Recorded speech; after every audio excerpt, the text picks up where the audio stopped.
everybody here? Is everybody in out of the hall? Excellent. My name is Dave Robertson. I'll be your host tonight. We are presenting the Police Station Advisory Building Committee update. This is called a charrette. It is a police station advisory public presentation. It's a little different than anything you've been accustomed to, but it is more intimate, it is more personal, and it will get your questions answered by all of the committee. So I am going to be talking for about 23 and a half minutes from my last 400 tries at this, on the average. So please allow me to get through this. I'll explain what's going on, but we're going to have 4 stations set up with 4 groups of people, or groups of people at the 4 stations, and then we'll have all answers, all questions to that. Please let me get through the presentation or the discussion before any questions come about. It starts like this.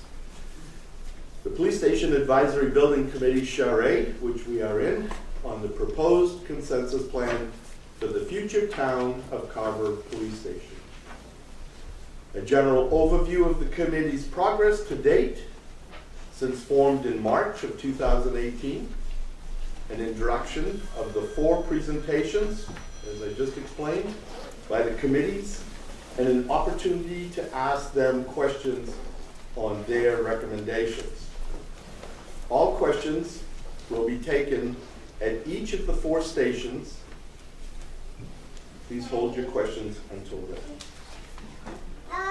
When you start out with an organization, you need to start out with a mission statement. Why are you formed? Why are you here? What is the purpose? Our mission statement reads like this.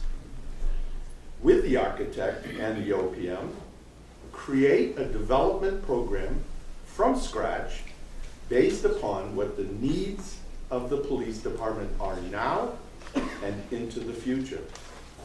Not looking at what others have done, so as to not bias the process. Space needs analysis will be the primary determination of size and location.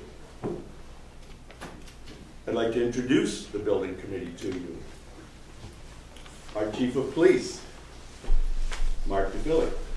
Myself, a selectman representative. Michael, the town administrator. Billy Harriman, the chair, where he is, but he kind of keeps us, there he is. He keeps us rolling, keeps us focused. He kind of reels us in on a regular basis. Good guy. Dave Siedendorf, is our operations and maintenance representative. His primary function will make sure that anything that is designed or built fits with his plan for the operations of our town. John, everybody knows John, from the private sector builder. He has a wealth of knowledge that he brings to the table. And then, of course, Officer Brian, our patrolman representative, is here by the back door. Timeline. Let me just tell you what we've been up to and what we're doing. So March and April and May, we set goals. The goal right off the bat was a new police station to be filled with the appropriate needs and wants for the town. We look for an OPM, owner's project manager. We look for locations, review the potential sites for future police stations. And then we started scheduling our police station visits. In June, in August, in October, you know what happened in July and September, I think those were vacation months. Can you speak up? I can! Designer candidates. We started looking for an architect. We had about a dozen proposals sent to us. That was a fun weekend of reading proposals. And finally, we settled in on selected Jacuzzi, am I pronouncing that right, Humes Architects. This organization, this company was far above anything else that was presented to us. These people were onto it, and their specialty is police stations. We felt very comfortable with that. Space needs assessment was our first thing. A presentation and discussion by our chosen architect, Brian Humes, in those 3 months. A discussion of the committee member, what he knows we're going to need, where in the scheme of things, whether you have entrances here or there, bathrooms here or there. Space needs assessment was done by him from his historical perspective. Then space needs assessment was done by our police department. They're the ones that work in the building. They're the ones that are going to know what needs to be done inside of that. Our chief has a vision of what this department will look like in 10, 20, 30, 40, 50 years. And so we want to make sure that his needs in this building meet all of the requirements. And then site locations. We discussed all the potential town-owned properties.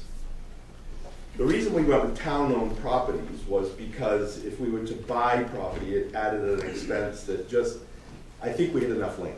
So we didn't look at that much. We looked at the current location, or where it is now.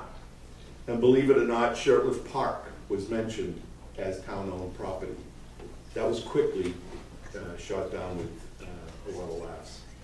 There's a 58 property down a little bit south of town, and I think it was very close to the river, maybe had some wetland issues or something, so that wasn't looked at. And then Center Street property, there's 13-something acres in there, so of course that was.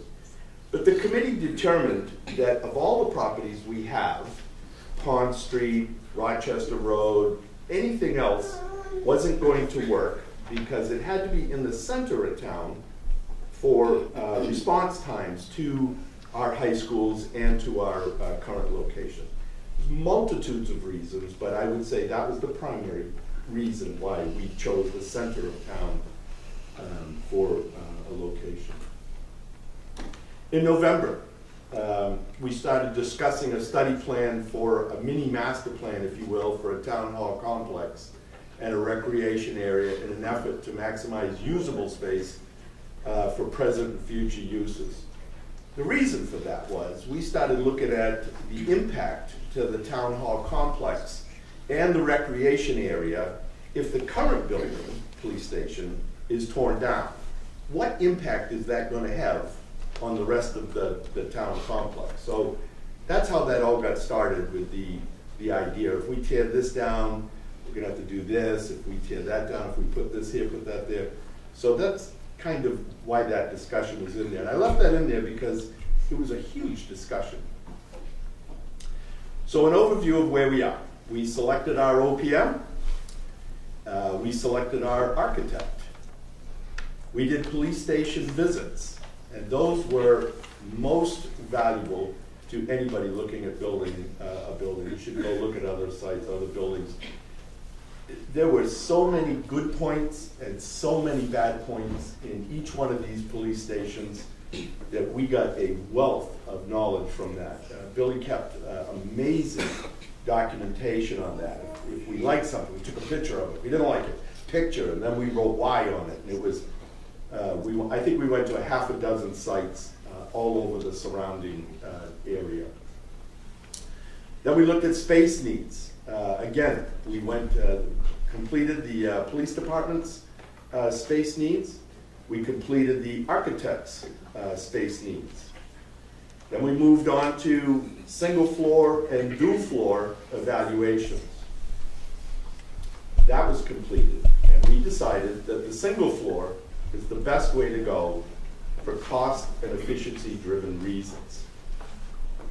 Then we did a site evaluation criteria. If you're going to pick a site, it has to be, I think there was 14, I wrote 13 down, I'm sorry. 13 reasons why you pick a site. You look at the lot size relative to the needs assessments. Acquisition costs. If we own it, that's a good thing. Parking availability, site construction costs, location, access, traffic, utilities, and visibility.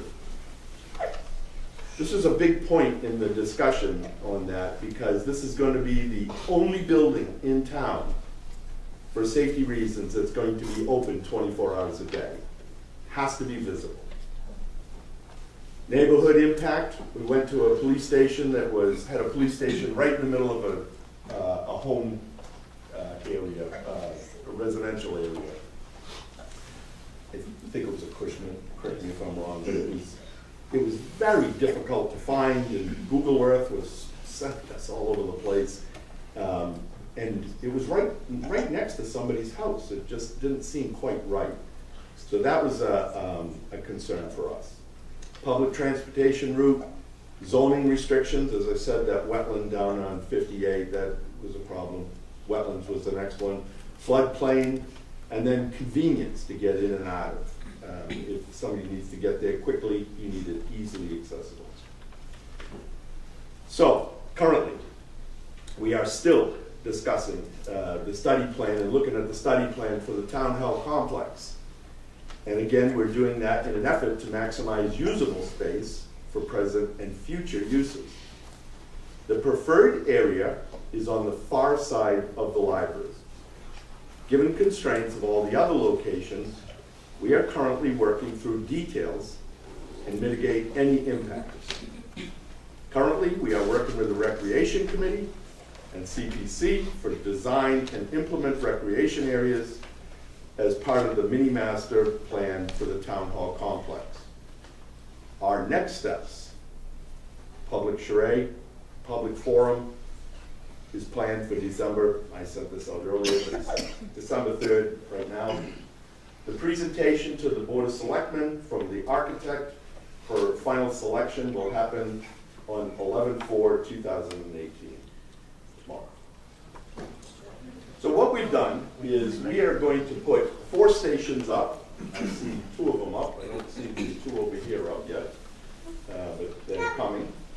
And we are going to man them, and there's going to be discussion points on each one. So station 1, I don't know where station 1 is, but station 1 is Joe Harriman over there. And he is going to discuss the 1 and 2 floor facility. Brian Humes updated on plans, proposed new sites and considerations for on or around current police station sites. So we have a 1 floor there, or a 2 floor, or any other site that we choose is a 1 floor, 2 floor update. Right here, Dave. So our, what? It'll be around the station. Station 1? 2. Oh, okay, 1, 2 floor is Bill's. Bill Harriman, 1-story building versus 2-story building. He's the chairman of the group. He'll take questions there. Let me finish. Site consideration hurdles. Those were a very big one. Lot size, as I said, acquisition costs, parking availability, site constructions, etc. That'll be at station 2. Dave Siedendorf and Officer Brian will be manning that station. They're going to review locations that were explored, not meeting the department objectives. Anything about site considerations, you can ask Dave or Can I ask a question? Are these stations gonna have simultaneous activity? Like if I'm at one place, I miss what's going on over there? You can go over and ask your questions over there too. I'm Well, sorry, when? Dave. I think the point that she's getting at is after this presentation is done, is there gonna be an open discussion involving the public where we can talk to the members of the committee? Members of our committee are going to be at the stations. If you have questions for them, you go to the stations that you want to. Let me finish the presentation. It explains what's going on, and I ask that you just go to all the stations. So we don't hear other people's questions? We're not gonna have to have a presentation. You say, so we can't hear if somebody else asks a question? Right, You can. No, but if we're over here, we won't hear that question over there. right. So basically, it hinders us from being collectively able to hear what everybody else in this town's thinking about. So you're censoring the information. I'm not censoring, I'm not gonna discuss this till the very end. Well, This of course is you the don't want format. to, but I'm just asking, isn't that a This is the form of format censoring? that we have elected to have, this is a charade style format. You can get close and personal and ask the questions that you need. Well, I think we want to answer it collectively. Please let me continue. So vision and hurdles continue. There's a guy in San Francisco, he's the editor for the San Francisco paper, his name is Herb Cahen. This particular station is a vision hurdle, or a vision for the town. But he had a quote that kind of pertained to this, and I thought maybe I would put it into the presentation. A town is not gauged by its length or its width, but by the broadness of its vision and the height of its dreams. The Police Station Advisory Building Committee will work in collaboration with the Recreation Committee to secure funds to redevelop a recreation complex as part of the Town Hall complex. That would include a new playground equal to or better than the existing 18-year-old playground. So John drew the short straw, and you'll have to work with me over in that corner. And we will be reviewing a master plan concept of the town hall complex and vision of the community that we have. I have one quick question. Is anybody from the recreation committee serving on any of these stations? No, just the This building. is a police station advisory Okay. committee. Thank you. The final station is Station 4, and it will be manned by our chief of police for location recommendations with needs assessment data. In looking at potential sites, the committee settled in on recommending the location north of the library, which would require the relocation of the playground. This area was not considered likely, especially considering the department's community policing approach that has been fostered over the past several years. The Police Station Advisory Board Committee has a great deal of respect for all the hard work that went into building the playground. Any discussion of using this site must include a plan to move it, improve it, and bring those pieces that have such great meaning to the community. This location best fits the needs of a police station. Deciding to use it for that purpose also provides a fantastic opportunity for the town to expand the recreation area, improve the ball fields and bathrooms, and create a playground that will be here for years to come. So Station 4 will be manned by Chief DeFilippo. One quick question. Can we all go to one station at a time, or do we have to disperse? We could all potentially go to one station, right? There's no law. All right. Technical support. Technical support will be supplied by Joe Sullivan, our OPM, and our town administrator. And they will be, if there's an answer or a question that can't be answered by the people manning it, they are our technical support, and they will be rotating around through the station. So if something comes up and we can't answer it, we will get one of them to move it. Excuse Close. me, if I may. My concern is, I very much want a new police station. And I am anxious to figure out a way to make that work. Now, you've given a lot of information one-sided, and then we're all supposed to be in different groups so that we can collectively talk and think and come up with some, some strategies. That's not what- accurate. It's not Well, accurate. maybe after all those meetings, but I know I'm a teacher, I have to go to school tomorrow early. Yeah. So, but that's one thing. The second is, there was a proposal that I did learn about that allows the playground as well as the police station to be in a similar area. Yeah. This way, the police station would be further north. You can ask that question at that station manned by the chief. Okay. All right, thank you. I'm sorry, David, I hate to. Dave. But can we, Dave. the situation is, that I'm hearing, is that people are concerned that information may be had at one station that someone else may not have. May I just ask if there might be someone who might be agreeable to take the questions, the information, to have it then available? Because it's kind of a crazy thing to think you're gonna be in all places at one time. So if someone could volunteer to be at a specific station to take down the information that's being provided, or any questions that may be asked and answered, to be able to then have that. And maybe people, if, you want to come together and understand what's going on, and then maybe come to get, and I volunteer for whatever, but come together and say, okay, and have everybody else there. This is what we found out, this is what we learned, and, we still have this question. And then be able to ask the question, rather than you having a question, me having a question because I didn't hear the answer over there. Just seems to me to be more effective. I don't know how everybody else feels, but it seems to me possible. Let's see, I tell you what, Can we let's just clear see how up this works, because I something? love the idea, I love the concept. We have two technical support people bouncing back and forth, that can answer any questions from anybody, or say, that question's already been asked, let me tell you how we answered it, so forth and so on. So please let me finish. I'm about 2 minutes from being done. Once we're done, then you can move on to Well, the can I have a stations. question before the stations for perspective? When is the selectmen are voting on a decision? Tomorrow, right? So just for the lady that thinks they're gonna get answers, this is voted on tomorrow at selectmen's meeting.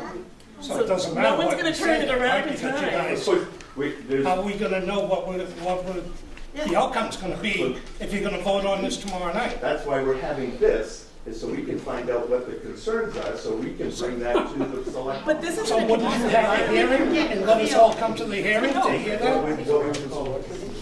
If they're gonna vote on it tomorrow, so Let me finish, please. Robinson, one question here. No, I'm gonna finish, and then you can Well, move this is on. very important. I'm moving Under the on. open meeting law, The master plan excerpt had some absolutely wonderful sentences in it.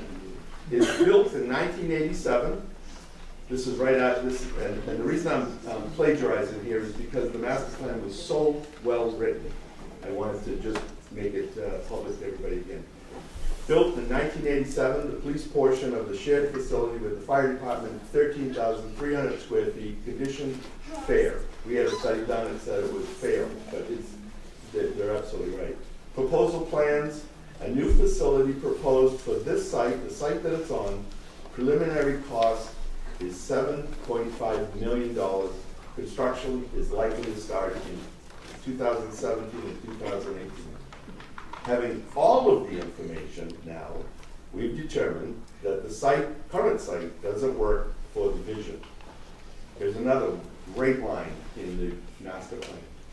By relying on public input and clear information, the committee intends for the plan to be transparent and accurate.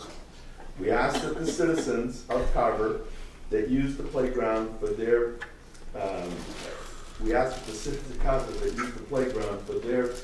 opinion to the plan. So we went out into the public and we asked for help on this, with this work, with this not work. I'm sorry. So- Your meetings were at 10 o'clock on Closing Tuesday statement. mornings. Closing statement. When one is faced with an issue, one has to consider what impact this will have on our future before a resolve can be identified. Bringing an idea to reality is not always the easy road. Social media allows issues to be discussed in an open forum. It allows fake news to go right alongside real news. This is why the main reason is to raise our forum. Unacceptable. To allow all to see the work we have done and to contribute to it. Catch those words, please. Allow all to see the work that has been done and contribute to it. That is our desire here tonight. What we have here tonight is a forum, a style of close and personal interaction with the committee members. We ask that you visit each site and review the work that we have done so far. We ask that you be respectful and appreciative to all of the hours that goes into this effort. The last line, let your voices be heard and allow ours to be heard as well. Let Bob be heard over there. Enjoy yourself as you visit the 3 sites. It is anticipated at motion tomorrow on 11/4/2018 to read like this. 12/4. That's so close. Request vote to accept Police Station Advisory Buildings Committee's unanimous recommendation to designate the area north of the library as the future home of the new Carver Police Station. Further, the Police Station Advisory Building Committee will work in collaboration with the Recreation Committee to secure a portion of the $900,000 of CPC funds available with support of the CPC Committee at April town meeting to redevelop a recreation complex as part of the town hall complex that will include a new playground equal to or better than the existing 18-year-old playground. You gonna have the COA on that? Because I'm planning the COA too. So I really wanted to be very clear here. Are we, as a whole group, going to be allowed to ask questions to everyone in this room at the same time and to make statements, voice our concerns, any of that after these small groups are together? Because if the answers are If no. there's time, yes. Oh, Actually, if there's time. We will stay as long as it takes after everybody goes through the station. Can I make a suggestion? No, sir, let me finish here. I want to answer Sarah's question. Is that the intent here is this is a charrette.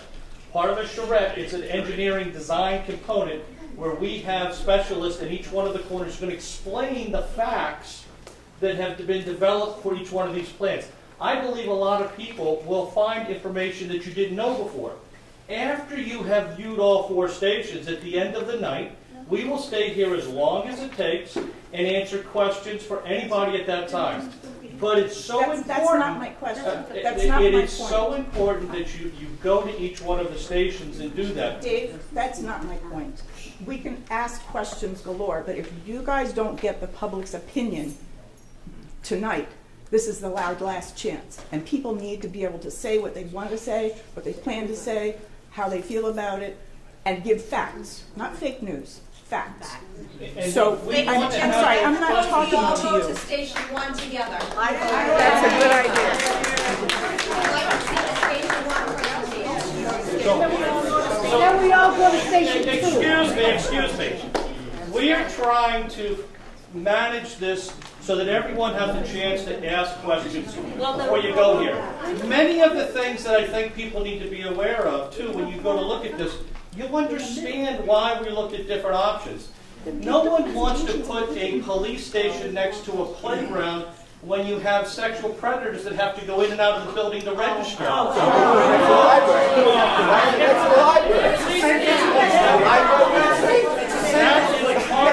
Mr. Robinson, you need to stop this now. So, with that, if everybody would go to one of the stations, ask the people about each one of those stations, we're not going to answer questions. Dave, Mr. Robinson. Dave, there's 8 acres out there.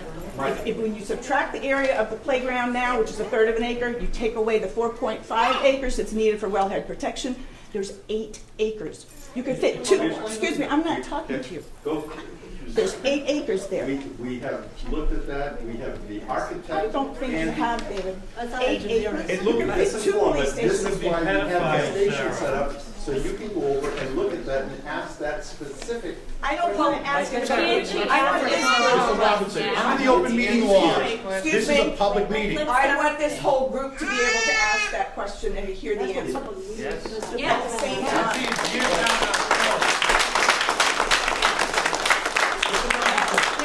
It's a public meeting tonight. Why don't we have Station 1 go up there and do their presentation? Everybody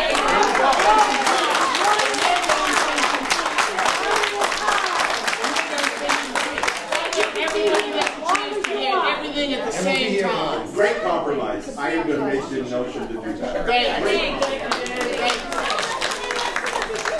Mr. Robinson, again, under the open meeting law, who's taking notes of this meeting? Not the recording, you're supposed to have our handwritten notes. So who's taking the notes of this meeting tonight? Describe. Huh? I can't say the whole thing. All right, Where's station one? but Station 1 is right there with Mr. Bill Harriman. Bill, can you come on up? Great to meet you.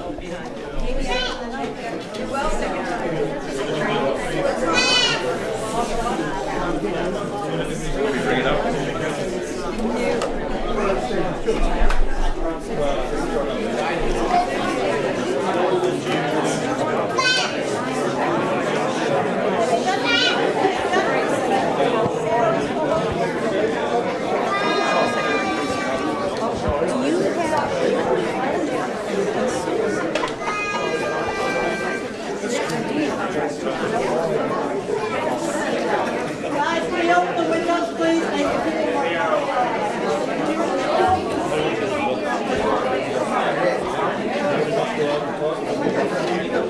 Can we open the windows and make it more Have your attention. Thank you again for that. That was an excellent suggestion.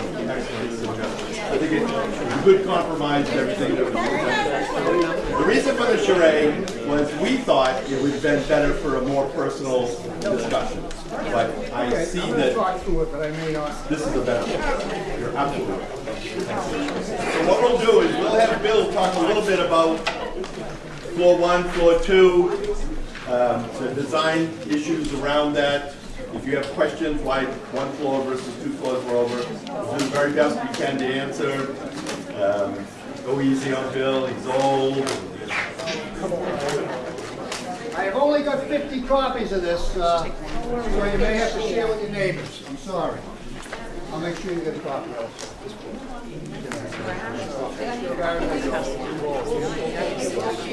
Two-story.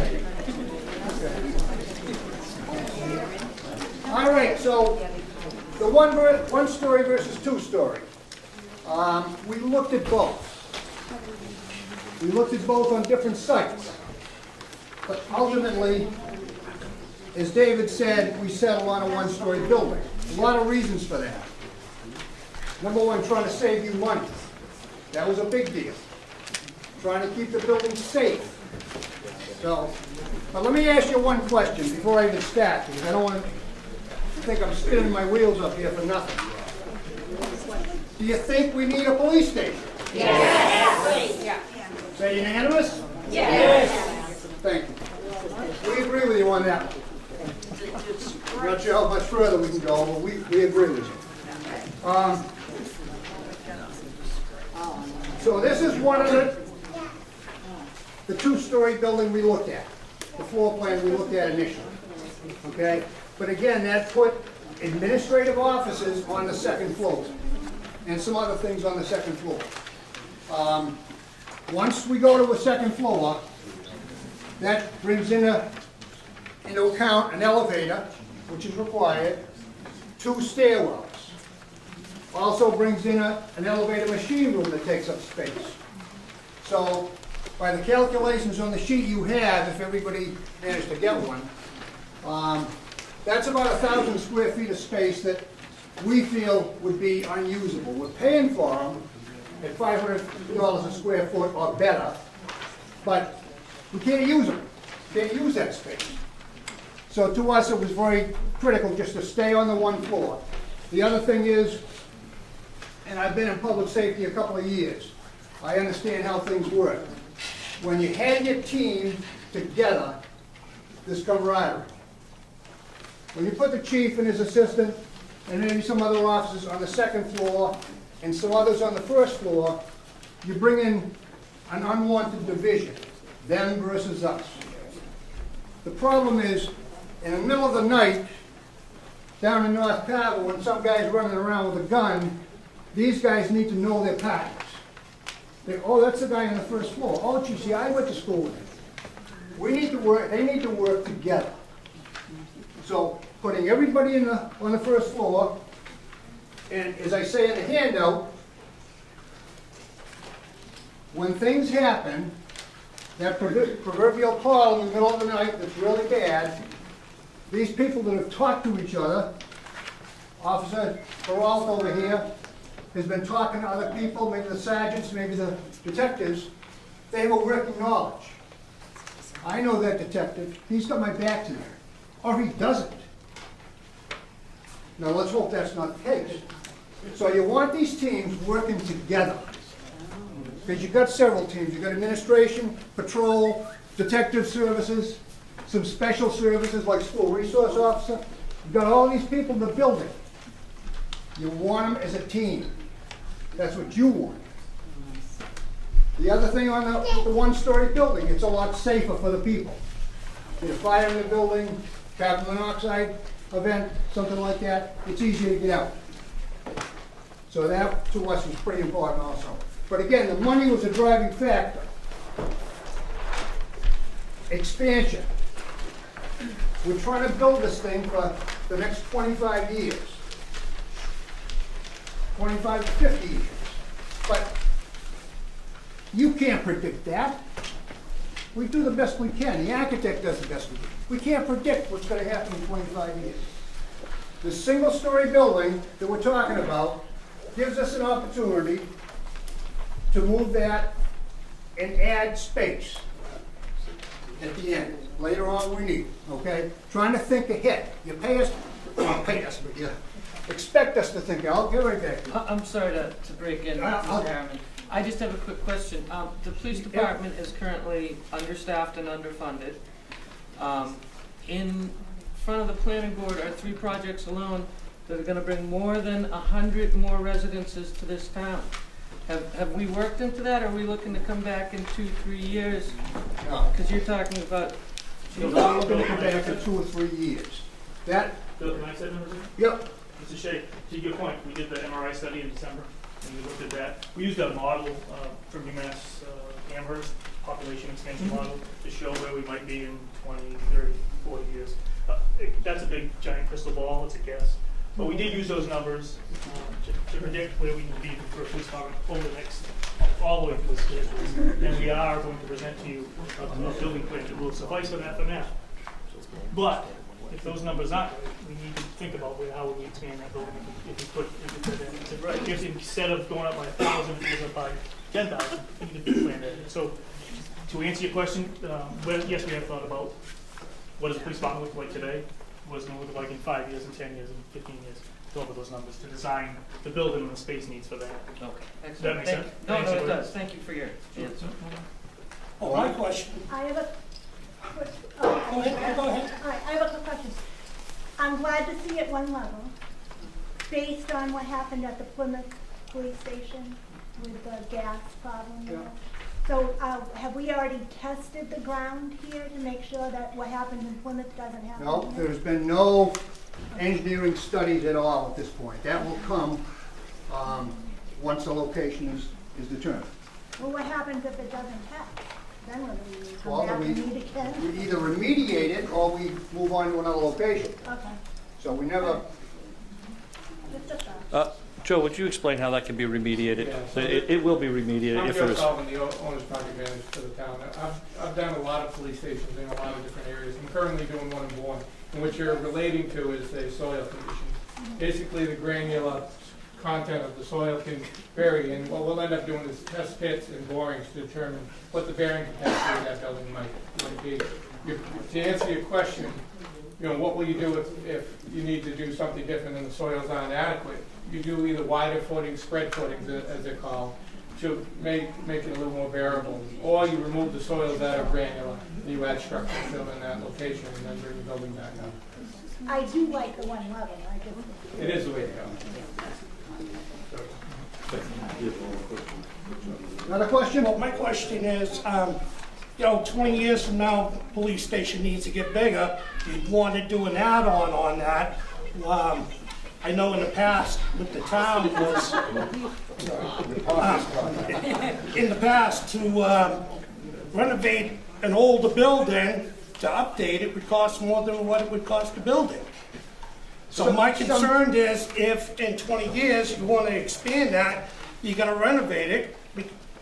We're Too really- much money to renovate? We're really hoping that's not gonna happen. We're really So hoping why- that plan, that so plan my- work well, but there's no guarantee on it. So my question would be, why don't we just make the police station the right size? Because. And I know what you're saying, but I mean, When we went to town not a meeting- small little thing, but, you know, something that's adequate to what you know it's coming into this town. Like you said, I know you got the 55,000 coming in, I know you're trying to build up behind Cumbies and stuff like that. When we went to town meeting, we asked for the money that we could borrow, or take a loan that would not put you, raise your taxes. That we have a commitment to try not to do that. We're trying to stay in that number. And that's not gonna let us get to a size station that may take into account. So we're trying to get to a size station that will 80% make sure that happens, but there's still a possibility in the future that you might have to exchange. We're trying to get as best we can today, so we're not overspending the money. If we go past that money, we gotta raise your taxes. There's no way with that money fault, right? I'm not gonna, I stood at the town meeting and said I wouldn't spend $1 more than we needed to, but we spend every dollar that we need to begin with. I mean, we need a police station. If I don't have to pay more taxes, that's great.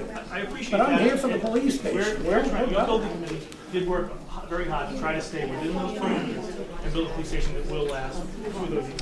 That population could go the other way. And I understand that. Seen that in Rather schools. be safe than sorry though, right? I agree with you, but how big do you go? Well, like you said, you got a spot to add on. My question We care is, about your tax dollars, despite what you probably think. We're not here as a group to fritter away tax dollars. We try and get the best bang for the buck for you, and to make this the right size for the chief and his department today and for the next. Can I So- ask a question? Yes, Okay, you all set? all set. all right, so, we have a discussion here tonight. I'm gonna come back to this other idea. What are the 4 places, can you give me a synopsis of what we were gonna do? Because this is good, but shouldn't we look at the land? And the other thing is I wanna know, okay, so we talk tonight, you go to the selectmen's tomorrow night, you have a vote, right? And then what happens after that? Is that a done deal tomorrow night, or does it come to our meeting? For the police station Yeah. location, they're gonna vote whether we can proceed. So can I be the next day? No, tomorrow night, will that be determined? That you're, Can we read the proposal again? No. They will, yes. They will take the proposal that we forward to them tomorrow night. Yeah. And they will vote on it. and that's The it? Board of Selectmen. It doesn't go to town meeting for us to vote on? You already did, it already went to town meeting. All right, sorry. I'm trying to clear this up, so this is pretty important. It is very important, and that was a good question, okay? It doesn't go to town meeting. Okay, so, It's already you know gone to what, town. I'd like to look at the lay of the land first. This is all dwelling units. Okay, I usually go to the lay of the land, then the building, but, Well, I was hoping they would. They jumped on oh, okay, sorry. I'm with you, Alan. I need to address 2 things. One is to address the expansion capacity, is that in all the buildings that we built, including the elementary school, the way that that building was designed with the 3 wings, is those wings are designed so they can handle another 2-story classroom room for each one of them. So if in 40 years we need to do that, it can be easily expanded, but the infrastructure of the building can handle that.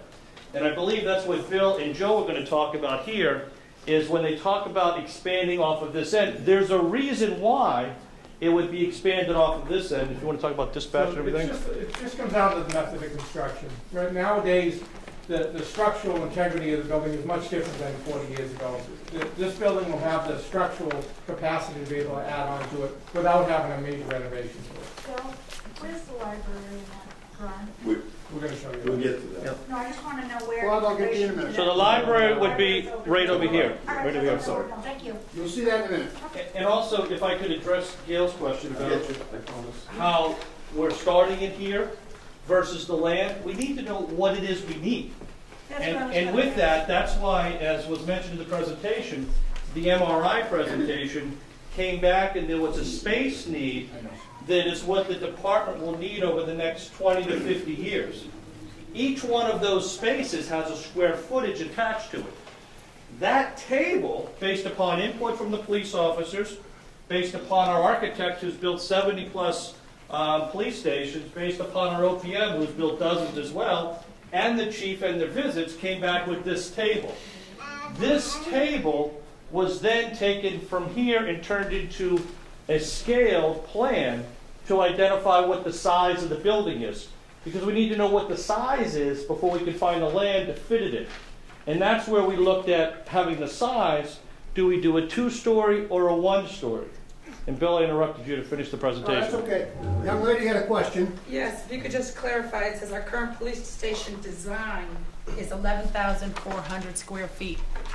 The current design or the that current building right facility? there. And what is the size of the current facility then? 15,300 square feet, it was in the master plan. No, our Our existing. size of the building today, Correct. just under 6,000. 6,000 square feet. So in essence, to your question, sir, this is double the size of the facility we have to handle the growth over the next 30, 40 years. Yes. And as far as the process, the architect would not even talk about site locations. We kept pushing it. Let's talk about site locations. We're not going to talk about site locations until we have done a space needs assessment, know how big the building is, know how many floors it's going to be, know everything about it, and then we can say, okay, it fits on that site or it doesn't. So you have to decide what you're going to build. Now again, not my process. We paid this guy an awful lot of money to tell us, give us his expertise, which he has done. And Bob Belvin, and you'll be next one. Okay? So Bob? two things. The first one is I have to support our police officers here. And I didn't like what you said, that we hope that an officer would help another officer. I took offense by that because I know all these officers, I know all of them, but I know a lot of them, and I would support that they would never have to turn their back on a fellow officer here. So I just want to make that clear, number one.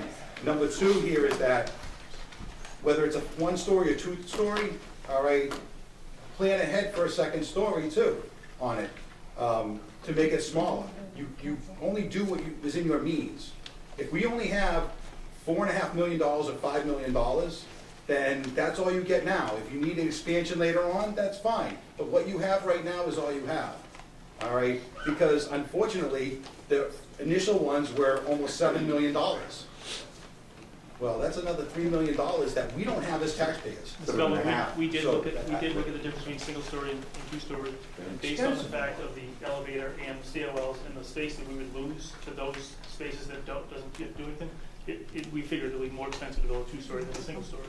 Because 2-story is also going to be harder to add on to later on than a 1-story. That's the answer to why we did that. Well, I just look at my hospital that we planned ahead, all right, the structure underneath, and we put 2 floors on. We're planning ahead as well. We're planning ahead as well, but we're planning ahead to do a 1-story station, which is pretty typical of what's going on in the industry today. So that's what we're doing. And traditionally, when in the trades, a 2-story building is cheaper because you've got less foundation and less roof mass. So it generally is a little bit cheaper. But when you add these 2 big stairwells, fireproof stairwells, and an elevator, and a machine room, you add the cost. And I meant no disrespect to any of the police officers, trust me. I gotta drive home tonight, so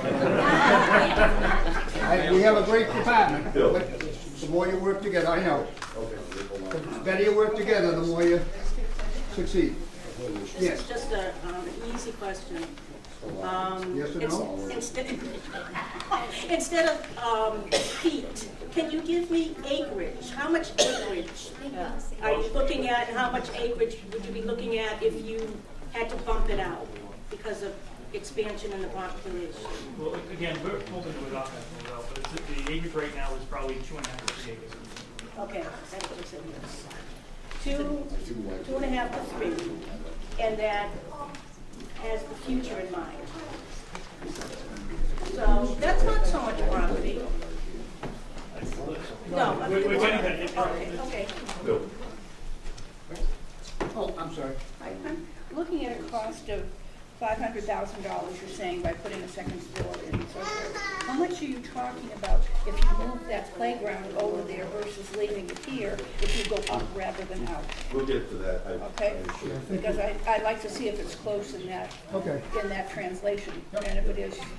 And that 500,000 is just an added cost. I understand that, but so would moving the playground. So I'm just asking. Give maybe 5 more minutes so we can have time for all 4 stations and questions. Quick question. down the road in the future, if need be, can this be added on to up, or structurally will it not support it? Yeah, the architect would have to answer that question. I'd be out on a limb, I'm already on the limb, and I'd be out further even. Trying to answer that question. Any thoughts? I mean, I think personally, based on a one-story structure, it would take a little bit of significant reinforcement to go up the second floor. And part of the thing when you're adding on, and hopefully we don't have to, is you like to keep the existing facility operational and then add another 800, 1,000, 2,000 square feet, as opposed to shutting the building down, taking the roof off, and putting a second floor on. This whole discussion of adding, I mean, it's great for planning purposes, but our intent on this design is to meet the program needs with future expansion built within the station. I mean, believe me, I live in Carver, I'm a taxpayer as well, and I know I can feel everybody's pain when it comes to paying taxes in Carver. At the end of the day, it's our job to make sure that we're building for future expansion within this facility. Now, is 11,400 feet going to be enough for this department based on 6,000 and what they have for program needs right now? The answer is yes. That's the answer. Okay? Okay, last question, Sarah. Yes, thank you. So the site that the playground is currently situated on is 13.4 acres. Correct. I actually have the surveyed plan of that site that I printed off. The playground is 15,000 square feet and change, so that's about a third of an acre.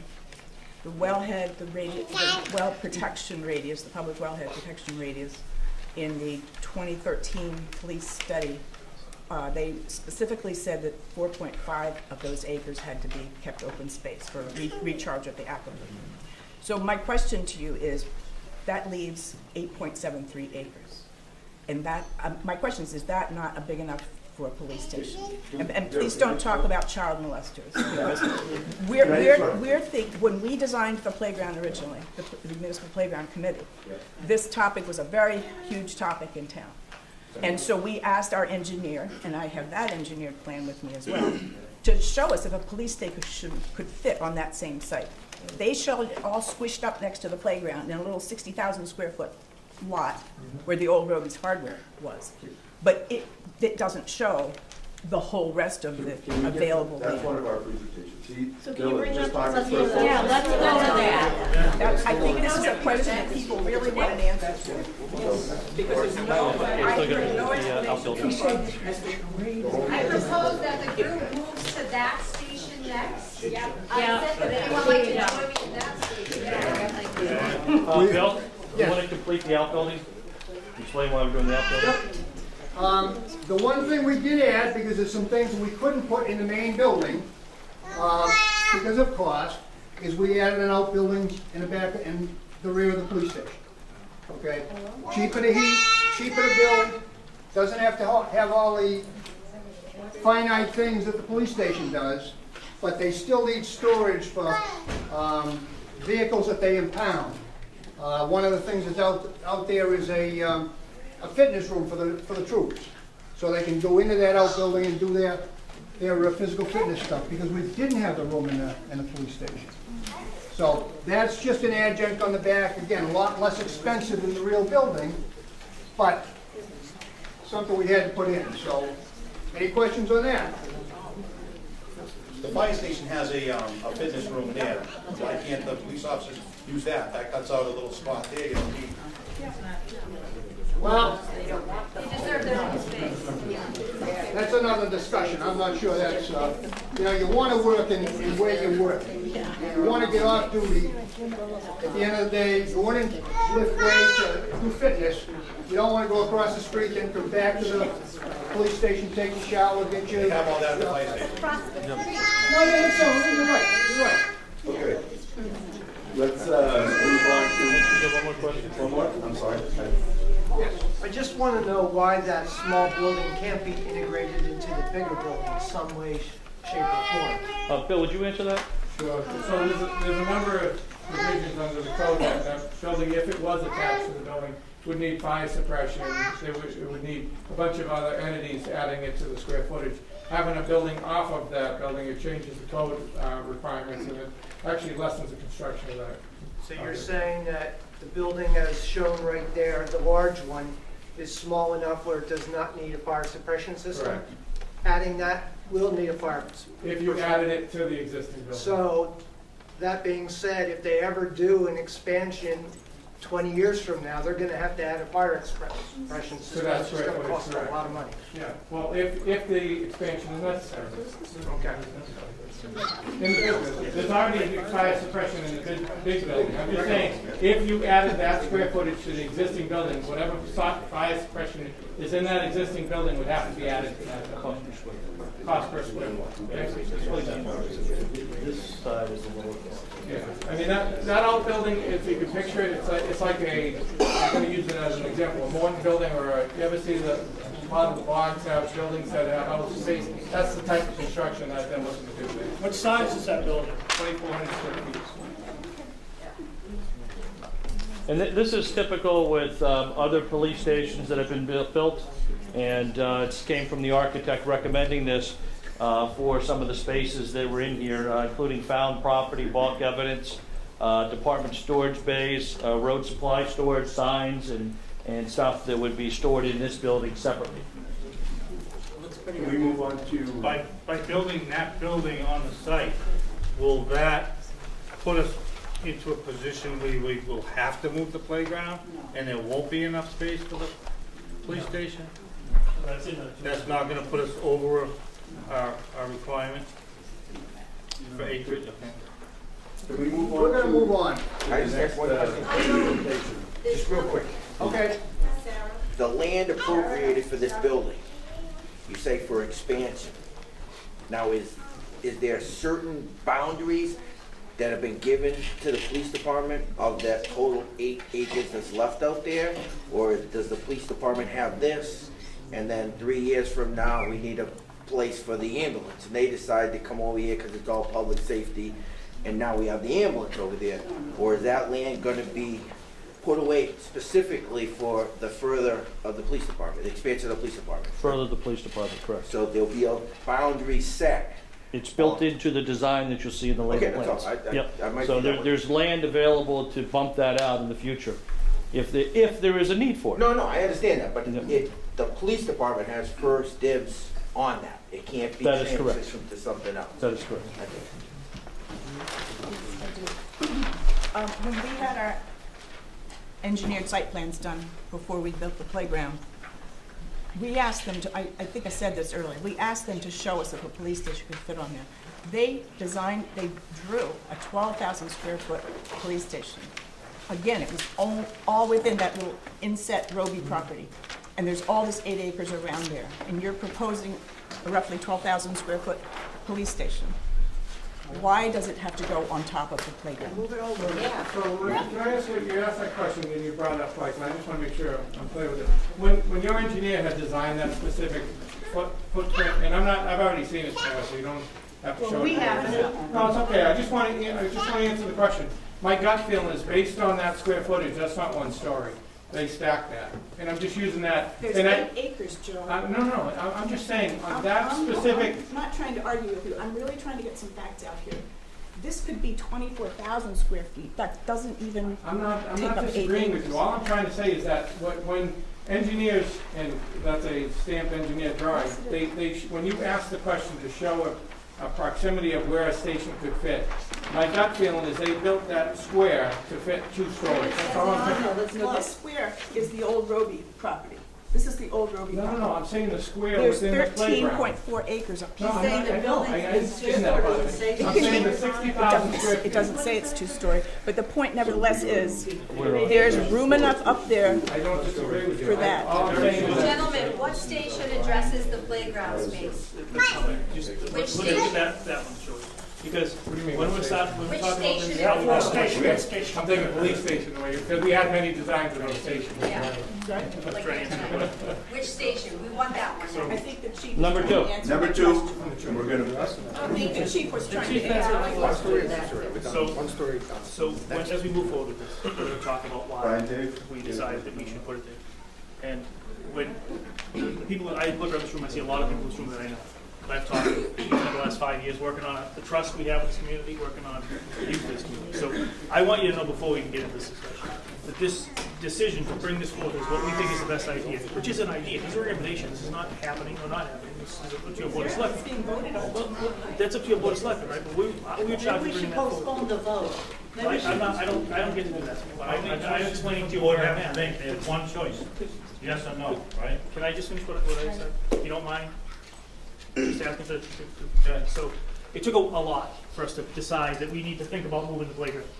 And we came up with that decision based on what we were told by our architect and our OPM about the costs of moving the station further north, about taking away from it being the perfect solution, right? The cost of moving it north, it's not there now. You don't have to It move is, anyway. it is. We have to cut those trees down. We have to build a parking lot there. Listen, Let the chief speak, please. Hold on. All I'm asking is to listen. I apologize. No, that's my fault. I've been quiet, I listen. No, I So let's look at that piece of property as being the place, right? Because it's in the center of town. It's in close proximity to both schools, which I can tell you is my biggest concern. Because we've had situations where we've had to get our officers from our station to those schools. There are 3 officers, myself, the second in command, and the detective are usually in the station. The rest of our officers are out throughout the community. Could be 10 minutes, could be 15 minutes away from that school. So being in the center is where we need to be, from the police standpoint. Being in the center right across from the fire station is our best location for viewing from being seen from the 58 without signage. For people who don't live in this community who might need help to get to the building that's open 24/7 and get help, and for us to leave them. There are other locations that we looked at, and there's this possibility that they could work, but we were asked to bring what we believe was the best option to the table, and that's what we're doing tonight. I understand that there's a lot about moving the playground. I wouldn't have even put my name on bringing this idea forward without understanding why we did it. And we can sit here and argue whether it's cheaper to move the playground or move the trees or not. All I can tell you is we hired an architect and we hired an architect. I've never built a building in my life. They tell me it's cheaper and we get the chance to rebuild a new playground than it is to clear that land. So we make decisions based on the budget we have, taxpayers' money, and maintaining a playground, a better playground, a newer playground. Not that the one you guys built wasn't a good one. It's an awesome playground. My daughter played there. It's very nice. But we don't want to move forward with a situation to have a police station and not have a playground for the kids. That is very important to us. And I think if you listen to it and you look at it, it does make sense that we do that. But if it doesn't, get to your board of selectmen and have them not vote it, and we'll have to do something else. But we had to bring forth the best idea, not the second or the third best. And I'm telling you, as your police chief, I believe we did our due diligence, and I believe we did bring back the best plan. Now, that requires a very emotional thing, moving that playground. But I believe that we can accomplish that as the town of Carver. So let's take a look at the pictures we have, the pictures you had, and go from there. Nobody wants to get rid of the playground. But before we move forward, can we put semantics? We're not moving a playground, you have to demolish it. Because if we're gonna move the structures, we would have moved the structures behind the old Irwin K. Washburn Elementary School, but it was cost prohibitive. You don't move a playground, you demolish it and you build a new one. So please, let's stop saying we're gonna move the playground, because we're not replicating or relocating it. Those structures are not gonna go anywhere. From my understanding, They could be. We're looking at cost options for playground structures can be relocated. There is a cost to it. There's certain things that you will do depending on the age, so we will look at we will do what's most cost effective. If we're going to reuse what's there, or if we will purchase new. We will look at labor, we'll look at cost of equipment and things of that and make a decision. So it's actually going to cost to build a new playground? Of course it is. And who's paying for that? Us? Let's get back to the plan, because we're jumping into the playground when we haven't even found the site yet. The site, the two people that will be talking to this or asking questions is our friend Dave and Officer Brian, and they're going to review locations that explored not meeting the department for the current location that we are right now. I'd just like to start off first. I want to thank all you guys for us. For us. We really do appreciate that. And to get back to your comment, we do stick together.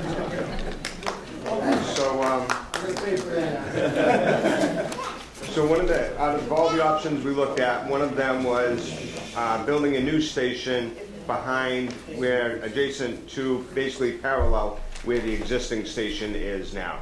That was looked at for many reasons that did not work. One of the things is we can't, it was very cost prohibitive to tear down the existing station, relocate the police temporarily, and build a new one in that location. The reason being, you're talking 911, you're talking cell towers, antennas, emergency generators, holding cells. It's not like temporarily moving out of your house for a year and a half. They have to be in operation 24/7. So relocating them temporarily while we built on the existing footprint just wasn't an option, strictly due to cost. And that's exactly what Dave did and the building committee did with the elementary school. The decision was made that we weren't going to relocate the kids over 4 years and move 2 grades at a time to the middle high school. It was better to build adjacent to, and then once done, then you move everybody over at once.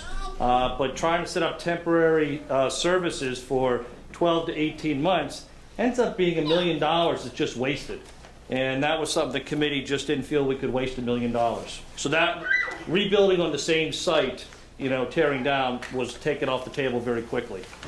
Then we adjacent to the site. Yeah, so another option was, okay, this is the existing station, they could live there, put a new foundation and department here. This would have to be a 2-story. As we found out through the process, one, the 2-story was not as favorable as a 1-story. The second reason being, they do not have the land here that they need for secure parking, sally port in and out, things of that nature, everything the department needs.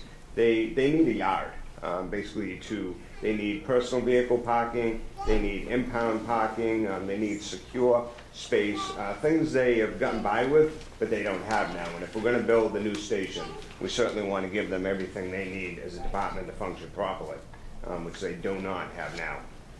So that kind of ruled out this spot right here. There is land back here. This is where the ball fields are. We do not want to encroach them at all. And if I could, there's also a lot of traffic conflicts that happen right now with the different ball fields that are coming in. And Adam, I don't know if you want to just address that from some of the things you see from a traffic conflict with people parking and moving around. Was an opportunity we saw for fixing that area. Yeah, just to offer my own 2 cents. For those that don't know, my name's Adam Holmes. I'm the president of the youth baseball program here in town. Grew up in town, I've lived here my whole life. The youth baseball fields that are there currently, there isn't really a parking area to speak of. The youth baseball program over the last 5 or so decades has done the best they can with that complex to make it what it is today. But it is a very unsafe environment. The 2 ball fields have currently a parking area and parking locations in between the 2 fields. So as players are going from field to field, families, young children are going from field to field, they're slaloming the moving vehicles in and out of that area. So as currently constituted, it works, but it's not ideal. It's not the best location for the parking area for the ball field. Just my 2 cents. And it was at anybody that's ever gone to a baseball game there, I think would agree with me wholeheartedly. It's not a great situation. And it was at that point the committee recognized that we couldn't locate the police department here adjacent or on top of, but we recognized all of these other conflicts that were going to happen when the facility was torn down, which led into the discussion of we needed to do a little mini master plan to talk about the entire complex, how we want to have setback from the street, how many curb cuts we wanted to have, how we wanted to improve the safety for the kids walking back and forth from the ball fields that exist today. And anyone that's visited those ball fields and that area in the last couple of years will recognize that, you know, despite the volunteer work that's done, those fields are in disrepair. And that's something we brought up to the CPC committee 6, 9, 12 months ago for them to start to take a look at. And it's something that needs to be addressed. So that's how this went into looking at a mini master plan from there. And we looked at every possible angle. And like I said, we didn't want to encroach the ball fields. And the reason for that is, number one, if you were to take the ball fields, you'd have to relocate the ball fields, which are a large footprint. It puts the police station way off Route 58, which you heard the chief say they need to be visible. So there's many things that led us to where we are. There's the Sally Port, which you'll see in later drawings that became critical as to the different configurations. which is why a rectangular building is the type of facility that works, not a square facility. Any questions on this one?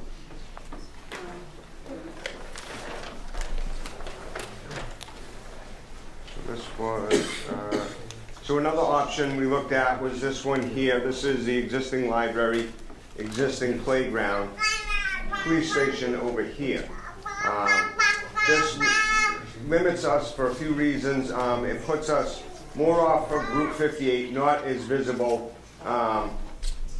makes access a little bit more difficult for the police to get in and out. It also limits you on, because now you're getting close to the wellhead protection area. Not to mention the 2 parking areas, which cost. Right. And the way the actual building's positioned, personally, aesthetically, I don't. It's not as favorable. And just for context, this one of the next 2 drawings were different configurations on the north side of the library.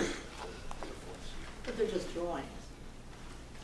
That's Their where we concept, that is start. correct. That is correct. I'm just curious, because the playground's here already and it's cleared out. How does that limit the visibility from the 58? If it was here, I don't really think there's... It's set back more off of Route 58. This is Route 58 here. No, I get that, but because the playground's there and it's already cleared, wouldn't the line of sight be more or less the same if it was 400 feet over as opposed to... You're heading south on 58. Yeah, possibly if you're heading north on 58, but heading south, you have a blind spot. Yeah, I forget who was about to mention, but heading south on 58, if somebody's looking for safety or a place to go at night or emergency type of a situation, that put it back so that you actually couldn't see it until you got to the playground. And which way you're looking forward around the town hall, the library, you're searching around for it. Residents would know that it's there, but somebody who's in an emergency is looking. It's not going to be lit up? I mean, But it's it's not behind signs trees. or anything? It's heading south. Yeah. That was one reason. The lawyer's office here, is that the only blockage heading south? No, there's more. The trees on the other side, in between those houses and the... See, one of the things the committee does is we met since March, is we weigh all the pros and cons. We have discussions with this, with the OPM, with the architect, and there's a lot of debate that goes back on these public meetings. And out of that, you may not like every component in here, but I think what the team is trying to show is this is the best option that we felt we could come up with that satisfies the police objectives for the next 50 plus years. So again, we're not here to sell you on every little thing. We just want to share through the charrette process what the thought process was in here. And whether you agree or disagree, the intent is to share accurate information. Now, you've heard a little bit about costs. And, there's this document that was passed out, and there's a number down here of $250,000. It's not too far off if you had to pay for everything. We do believe that we can rebuild this playground in another location for under $250,000. And that is something that we're weighing into the cost of that. So as you heard the officer talk about now building 2 parking lots, moving this down, some other additional costs, that would add on to the cost of moving it further away, which doesn't satisfy the police objectives. So when we're weighing that out, we're going to have, if we move it down here, we're going to have costs that exceed the value of moving the playground. And so that was part of the discussion that the committee had, and that's what we're here to talk about. And then we have our next version. So we have a question over here. So if I could just ask mine Well, real quick. they had their hand up first. Please, Actually, I had my hand up before. I'd like to recognize this. So I kind of like this example, but the obvious reason why they're saying they don't like it is because it's not visible, right? Is that why you're going to... That's one of the things. But boy, don't signs work wonders. What's wrong with putting up a sign on southbound side of 58 saying police? How can you miss it? Yep. And we have signs designed in the plan you'll see in the future too. Well, then I agree with that scenario right there. They're not moving the playground. So Dave, my question is also very brief. That's a draft plan, no doubt, so far. And it could be rotated so that the building is where that parking lot on the right is, rotated around. Like that, No, rotated this way. like that. No.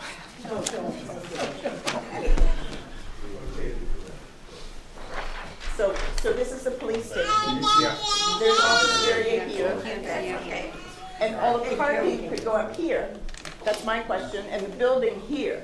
So it's just the back of the police station that's facing the playground.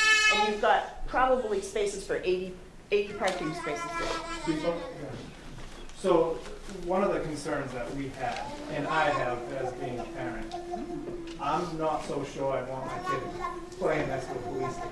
Middleborough has it right there. And It's right behind the middle. Let the officer speak, please. But go ahead. And listen, this is what We listen to your opinion, please listen. This is what it's all about. Just his opinion. And in my opinion, I know what comes in and out of that door every day. I know the capabilities of, I know we talked about sex offenders and everything else. You have people that we arrest and we release at all hours of the day, and they're walking out from the cell and walking through a playground to leave. I'm being a little facetious right now, but they're walking out the door and potentially walking by a playground. I think the children's safety is far more important than the position of the playground. Not that I don't think that the playground's very important, because I do, and I appreciate all the work that was put into the old one. But I know these people that come in and out, and I deal with them. A lot of them potentially are unstable, and they don't think the same way we think. And I'm not painting the picture that everyone's awful, but I am painting that. It raises, for us, a huge liability as well. Somebody walking through there. So I just want to answer a question. She mentioned that the parking being shown in the front. One of the issues program-wise is that the police department want to be able to drive around the back of the building to bring in their clients. And at the end of the day, we're being nice about it. And at the end of the day, they need, for more reasons than just, the safety of that individual and the safety of the public, they need to bring them in and actually do the processing through the department. And the new facilities nowadays, that this program is meeting today's police needs. And to not have the accessibility behind the building to allow that, and employee parking, because there's detectives out there, there's police officers out there, they all need a secure rear of that facility to meet their program needs. So I don't think all the parking in the front and moving that building tight to that playground would work. Just, I'm talking Right, conceptually. and I think the police department knows how much I have supported them and always support them. I just threw that idea out there. I'm just giving you a reason. You couldn't have the police station right up Can I against just the talk to you? Sarah, you are playground. correct. You couldn't have a police station right up against the playground, as you said, for that reason. But there are fences, there are ways, there's shrubbery, there's ways of keeping those two separate entities. You're absolutely correct. There's all different ways of configuring this and bending the parking lot and twisting in a different way, and you can shoehorn this into the site. No one's going to deny that can happen. But what the committee's trying to do is develop the best location, the best setup, the best configuration for the police department in the future. And that's why we've gone through this. But you're absolutely right. You can fit those things in there, but everything comes at a cost. And it may not be a dollar cost. It can be a visibility cost. As the officer said, it could be even with fences.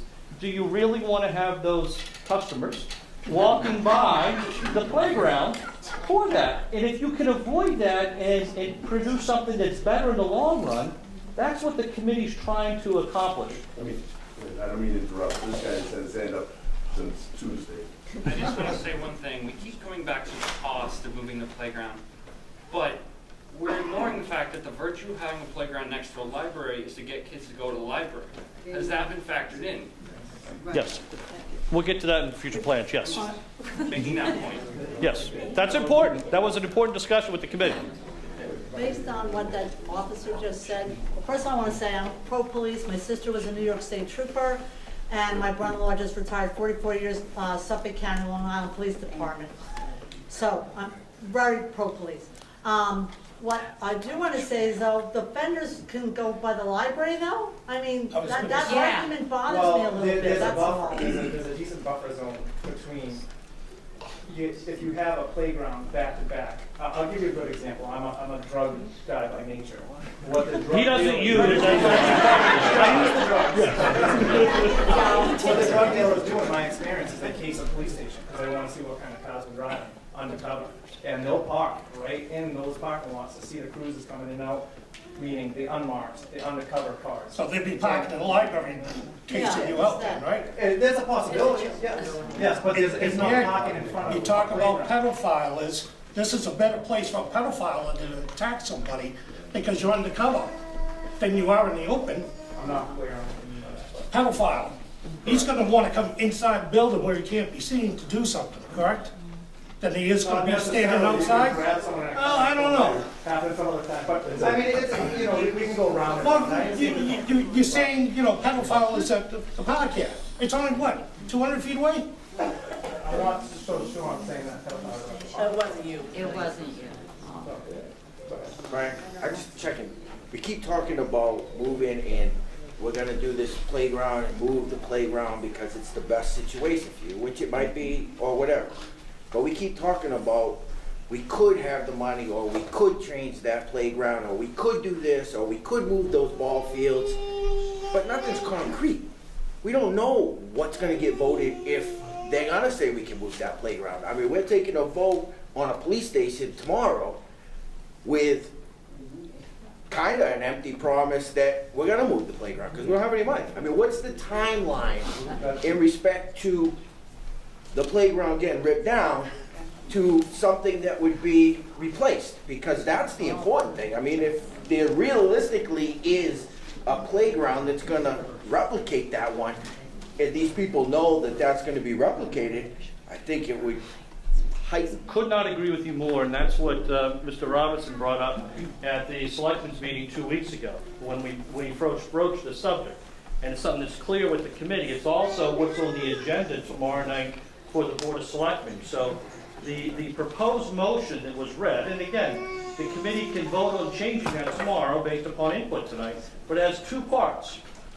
The first part is to authorize the committee to develop the police station on the north side of the library. You're going to see what our preferred alternative is. The chief's going to talk about that. We're going to tell you what the preferred alternative is. The second is, in the CPC funds, there's now $901,000 that's eligible and available at the April town meeting to use to build open space or a new playground. But that could get voted. So everything can get voted down. There's no doubt about that. But that is what the second motion asks for, is we've already met with the Recreation Committee. They had a meeting and we went in there and just, they were asked some questions. We talked about it. We've had some preliminary conversations and some updates with the CPC Committee. No one has made a final decision on what that's going to be because we don't have that final plan yet. But what we do have is we have $901,000 that can be utilized to solve two problems. One is to build a new playground area, state of the art, and we just heard the numbers here at $250,000. We think that number. Where would you put it? When? We'll get to the plan that's there. The second is that also, as we talked about, the ball fields and the recreation area behind the old police station need a major upgrade. So, you know, what we're probably going to come back and propose, and it's something we still need to discuss, is to go to the CPC and request somewhere around $500,000-$600,000 out of those funds to build the new playgrounds and also to improve the recreation complex that is in desperate need of doing that. So the money does exist. It's not raising anybody's taxes. It's already sitting in an account at Town Hall. And, you know, the town has already gone forward and done two other major recreation projects. When we built the elementary school, the town came in through CPC and spent $1.9 million to build that. The second is we've just completed the construction of the new middle high school sports complex. That's been done too out of those funds. So to answer your question about money and where that comes from, that's why it's a two-part agenda item for the selectmen that, yes, give us the approval, but also give us the approval to work with the Recreation Committee and the CPC to secure that money at town meeting that already existed sitting in an account, and we think that's the best use for a portion of that money to pay for this. I just From a have timing concerns. standpoint, I'm just saying, I just have concerns in respect because I know that they wanted to put irrigation lines in the fields, down at the field. They have the turf field, which is beautiful, unbelievable. The kids love it. They have the baseball field. They have the soccer field that got ripped apart because they took the dirt out back. I mean, there's a lot of projects. I know at one time they bought Savory's Avenue and they said we want to put ball fields down there, and it got voted down and we didn't have ball fields down there, but we have the land. I'm just saying, when you talk about 900,000, everybody says that's a lot of money. But when we come in there, what's guaranteed to move that over there, and what's the time frame? nothing is guaranteed, but what is guaranteed is there's $900,000 of an essential unencumbered money that's available to get reallocated with the vote of the CPC committee and town meeting.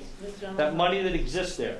The second is that, from a timing standpoint, is that that's one of the issues that the committee was also clear about, is that our intent with the approval of the selectmen tomorrow night was to meet with the recreation committee and then meet with the CPC committee, go to a public hearing with CPC in the January timetable, work on getting the designs done, so when we go to April town meeting, we would hopefully, everybody would support the money for the new playgrounds, and we could start construction of those at the end of April. So it would happen momentarily. If it's approved. What if the playground money comes in just for the playground at $500,000?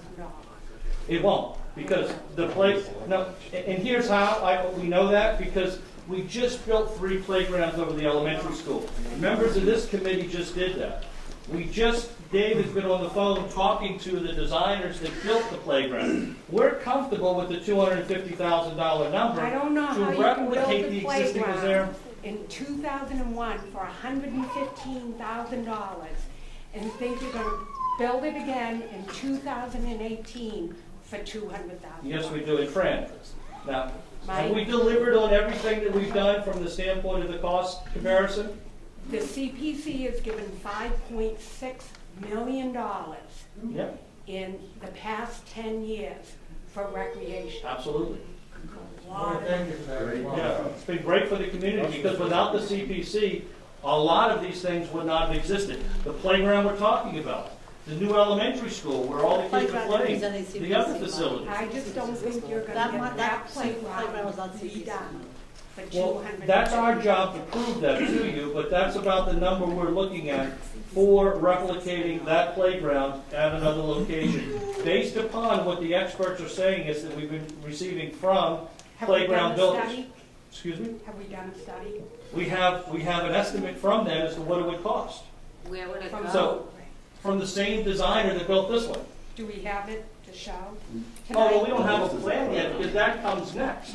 What we have is a listing of the same equipment and what that would cost to go with all the mulch. I just want to make a point of order, correction. This playground was not built with Community Preservation Act funds. This playground was funds that were appropriated at town meeting in 1999. The upgrade that we just did 3 years ago was Community Preservation. That is correct. Funds. Yeah. One pole in there, that little water mister that is now locked and is heavily secured by the operations department, so it can't be stolen, that was probably about $4,500, that one pole. Okay, so I'm just letting you know that it's a huge expense. The surfacing, ran us about $23,000, and that was just 3 years ago. Yes. In 2000, it cost us $15,000. Yes. We just talked to the guy, so we're all very. I'm sorry, who? I'm sorry. If I may, I feel like people would be more secure about going forward with this if a site for a new playground was secured and the money was already allocated. Is there a way we could delay the vote on this until a site for the new playground and money for that was allocated? So,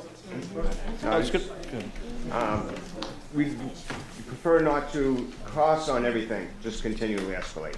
If we were to delay a building project, It's only a few months. It's $35,000 a month.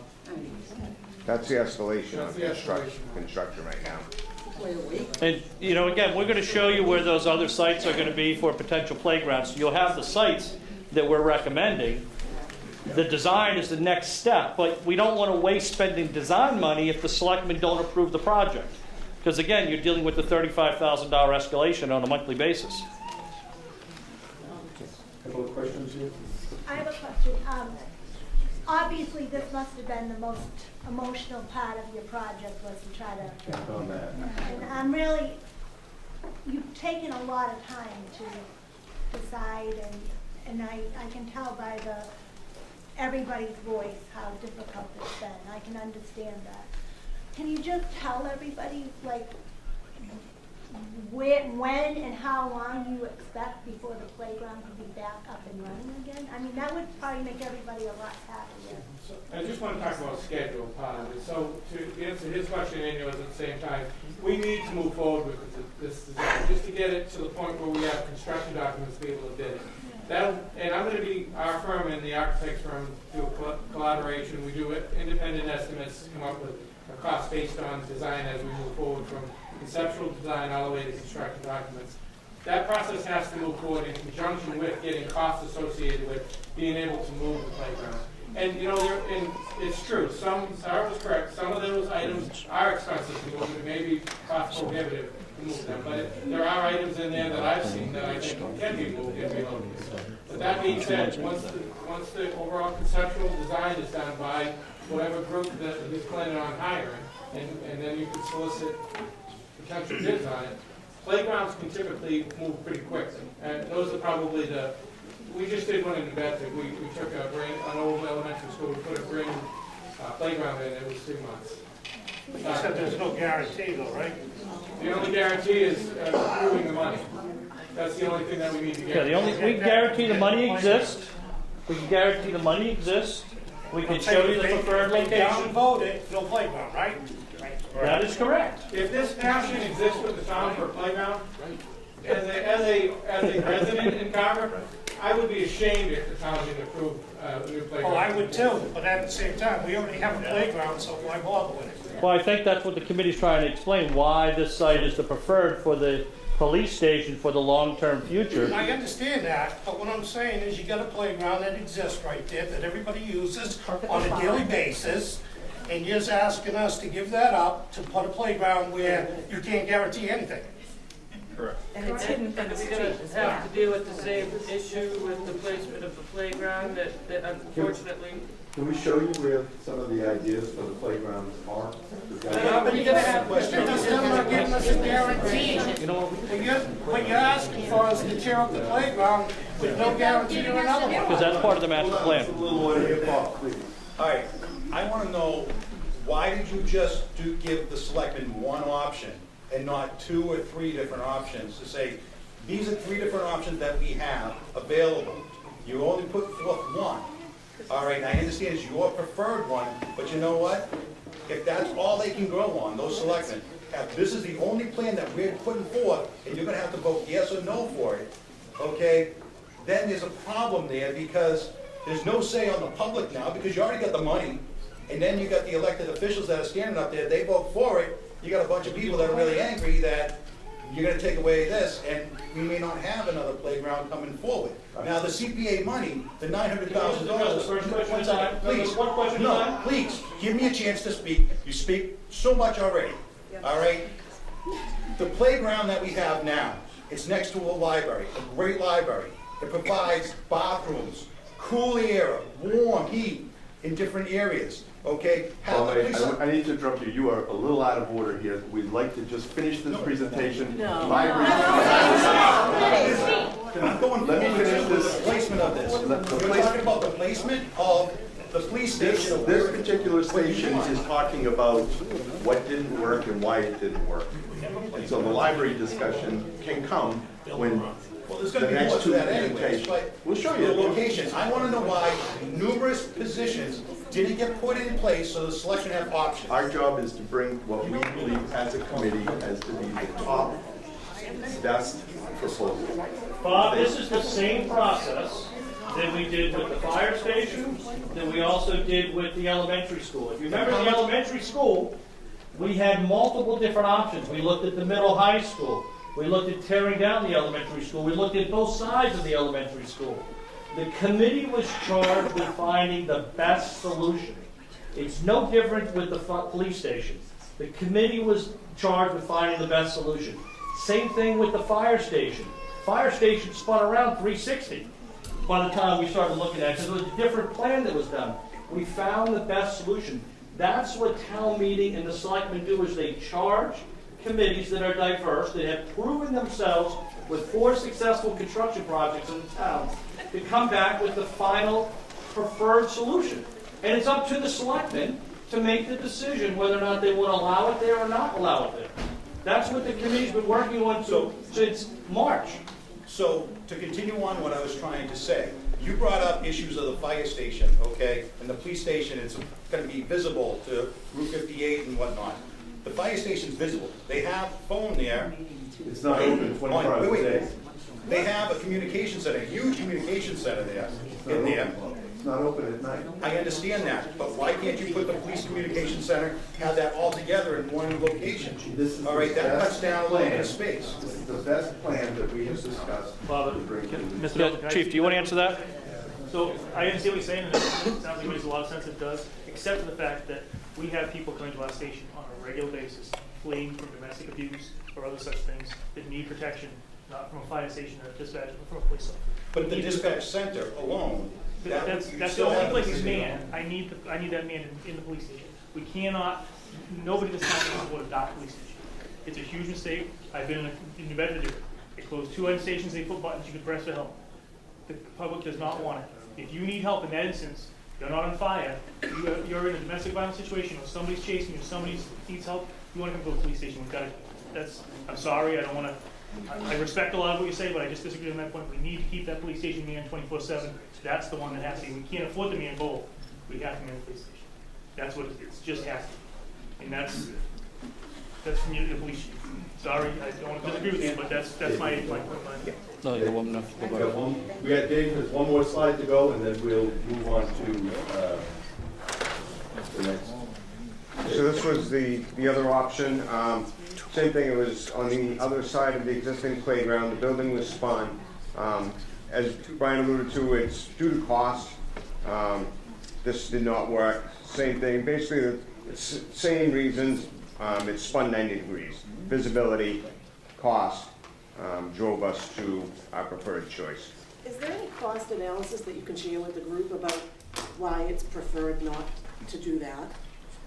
Because I keep hearing numbers. There's some real numbers to show. We like to talk about, fake news. cost We're not giving any effective. What is the cost? Yeah, real numbers would help. Yeah, we use at this point per square foot costs that are measured off that our OPM puts together. We haven't designed the project yet, which gets it into the finite. So this is the proper mechanism that we've done for all the projects at this stage, based upon means cost.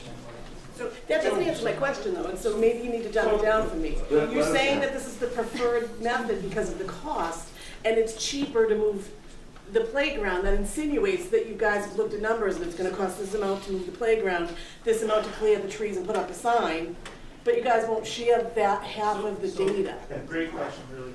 And the answer is, well, I don't have the numbers for it because we hired experts to tell us what it's going to cost.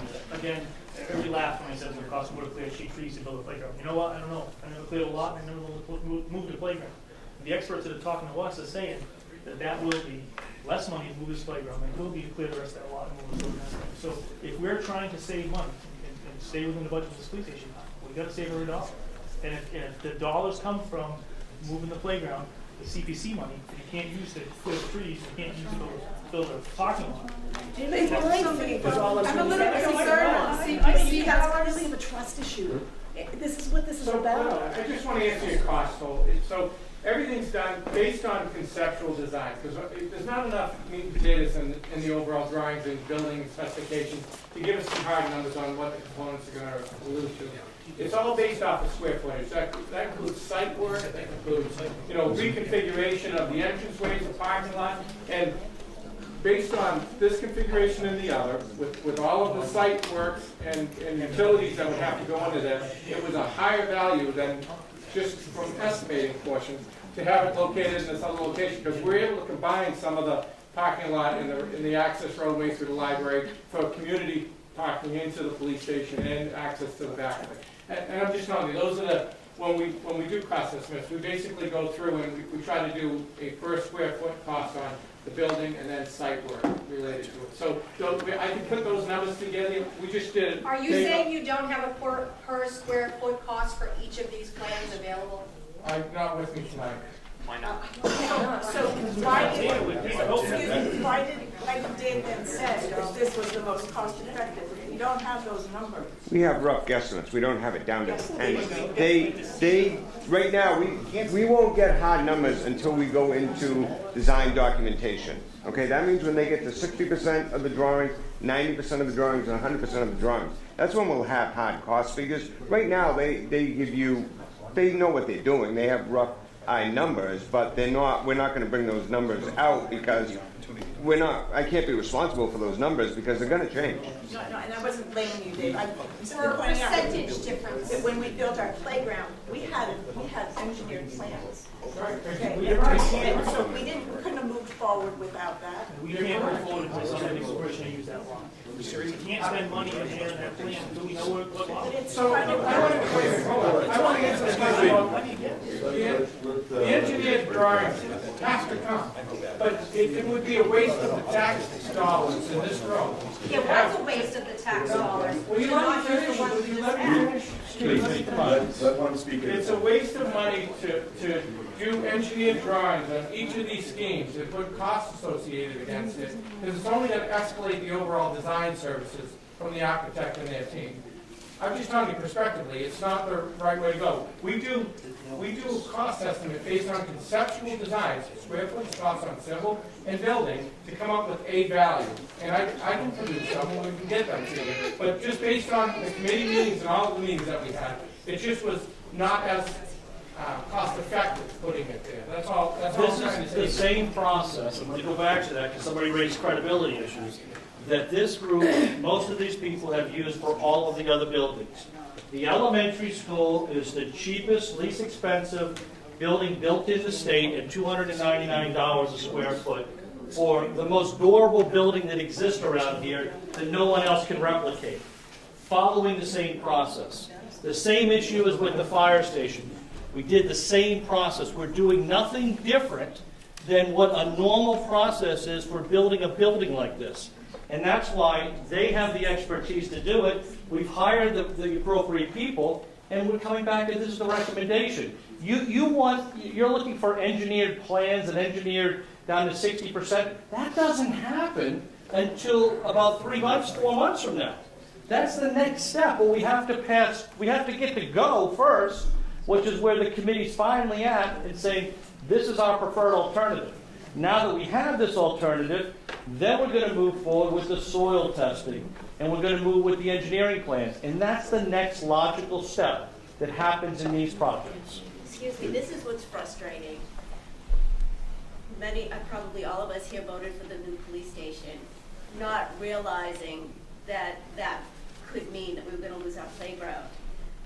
It is showing me that before voting for anything ever again, we need to have those plans and that site beforehand. Because I just think that we're not thinking of the community at all. We want both, but we don't want to lose one and have the other. And I just feel like it was done, those other that you're speaking about, the elementary, we weren't knocking anything down that anybody valued. This is different. It's much different. If I can speak to that, I think a lot of people took exception to the Governor, not a lot of people, some people did not like seeing the Governor John Carver being torn down. I know there was some community... Excuse me, one at a time, please. There was some community opposition against the Governor John Carver School being torn down. The best scenario is the result we ended up with. The Governor John was torn down, the Irwin K. Washburn was torn down. I'm sure there were some people that weren't happy about that, but in the end, it was the best decision for the taxpayers. When this project went forward, nobody had in mind this was where the police station was going to go. But this is what our evaluation has brought us to. Well, the community has a right to have a voice in that decision. Correct. I'd like to speak for a second. That's I why think a those lot of this could have been avoided if these meetings weren't at 10 o'clock on Tuesdays. But my husband was on the elementary school building committee. They meet like 7 o'clock at night. Those plans were everywhere. They, you know, you couldn't get away from the school plans for all the years going up. It was very transparent. I think, you know, anything in public, if you want them to be involved, you get them involved in the beginning. Everybody, how many people here assumed they were just gonna put it where the old police station was and fire station? This process, when it's done correctly, works. I think the problem here is that we feel that we've entrusted our elected representatives to entrust the committee to make the best decision. And I think that people are upset, because I am, because we feel like we saw the trust was betrayed and that it's been a little clandestine. And if I hadn't gone last Tuesday, because somebody for fear of life slipped me an idea that they might be talking about the playground, the selectmen meeting, none of this would be here. And then this public forum was originally going to be at 5:30 somewhere else, only because we brought it up. So that's been, I mean, look at the times, 8 o'clock, 10 o'clock. You know, if you really wanted public input, you should have had it when the public can be here. And even this kind of venue tonight, I'm kind of upset. You know, like, it was almost set up to discourage people to hang around, to discourage public opinion. We love the police station. We want to put it there. When we did the playground, it was designed for a police station next door. And it's not just a playground, it's a walking path, it's a dog walk area. People do yoga there. It's a community center. It was put there because it was highly visible and it would be used. Nobody uses the playgrounds behind the school because it's not safe. The same thing at police station, visibility. So if you stick it in the back of the ball fields, unless you've got the place open, it's like, we didn't like, oh, we want it there because we want it there. We also did our research. I did a whole independent study for my master in Syracuse about public community space. Sarah's got, I mean, this was an educated guess too. The only thing we were saying, why can't they move the police station 100 feet? 8 acres.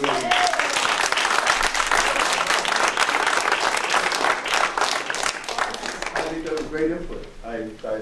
Our committee is going forward with our plans. If you want to, excuse me, could be. We're going to go to the next station. We got some more slides to go through. If we go to the next one, this is. Two more slides and then we got the next station. I just have to say this one thing right now, all right? No, Bob, let's, we gotta go to the slides. Go ahead, Dave. This is the preferred. Okay, so this right here is the preferred option that we are bringing forward to the Board of Selectmen. What it does, you see the existing library here in the dotted lines. Excuse me. What they will do, what is a one-way road now will become shared parking and will be a two-way road. It will require a little bit of, we're going to reconfigure this intersection here. This will become a two-way intersection. On the right side, as you're looking at this, will be parking for the library. The left side will be public entrance for the police station. Public entrance will be on this end. A little further down on Center Street is that secured parking for police in and out only. This is the vestibule where they can come in, secure anybody in the car, and make sure they don't leave, get them in the building. Parking back here. Any questions on that? The Council on Aging. There's a question about that. Yeah, there's a question back here. Yeah. You just mentioned that the new entryway right out here. Are you planning on taking any areas from the Girl Scout? No. No, that is not being touched. No. Now. Yep. Yep. No, that won't be touched. So this is a little bit larger scale, focusing just in on the new building and the library and the parking. And we looked at a 2-story and a 1-story on that parcel as well, but again, we already talked why we eliminated the 2-story at that point. John, next is a presentation by John. I'd leave them just on the board. Review the master plan concept of a town hall complex for vision communities. So there's a lot of information on it.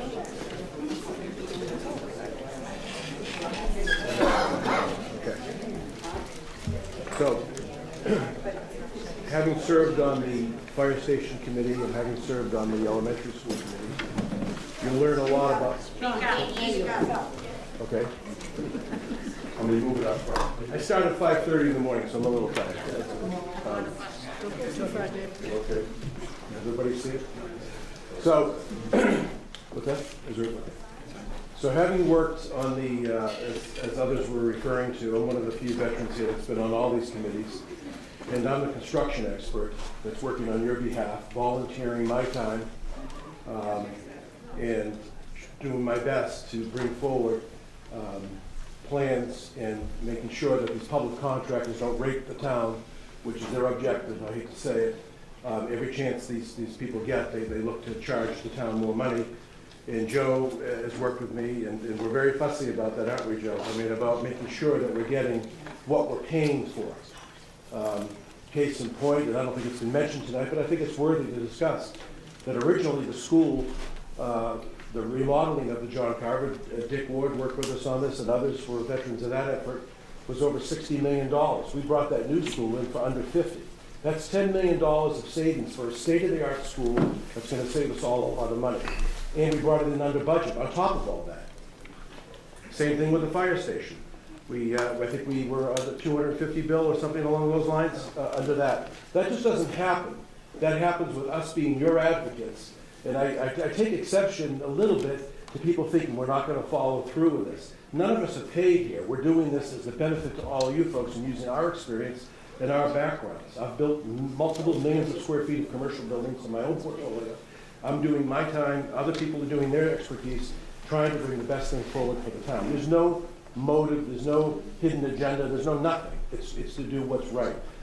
So with that thought in mind, when this came forward, it's very important in planning, and there was a number of former planning board members I saw here earlier, they may still be here, is to really look at this plan globally.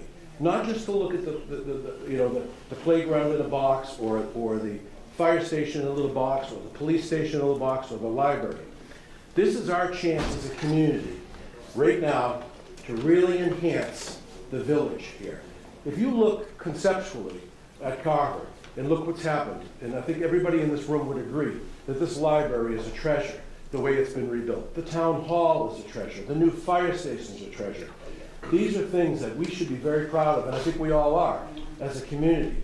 This particular effort here is a chance to combine all those things and turn this into a campus that we can all be proud of and really rectify years of lack of planning and planning like in a little box rather than looking at this thing globally. And that's the issue. And when I brought this up to the committee, I said, well, while we're looking at this, can we look at the whole campus? Can we really look at this? Because this is a one chance in a generation, in the next 40 years, to really look at what we can do over here.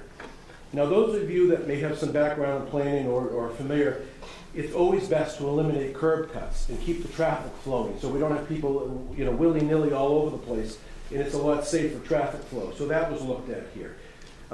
There's several buildings here that could be repurposed.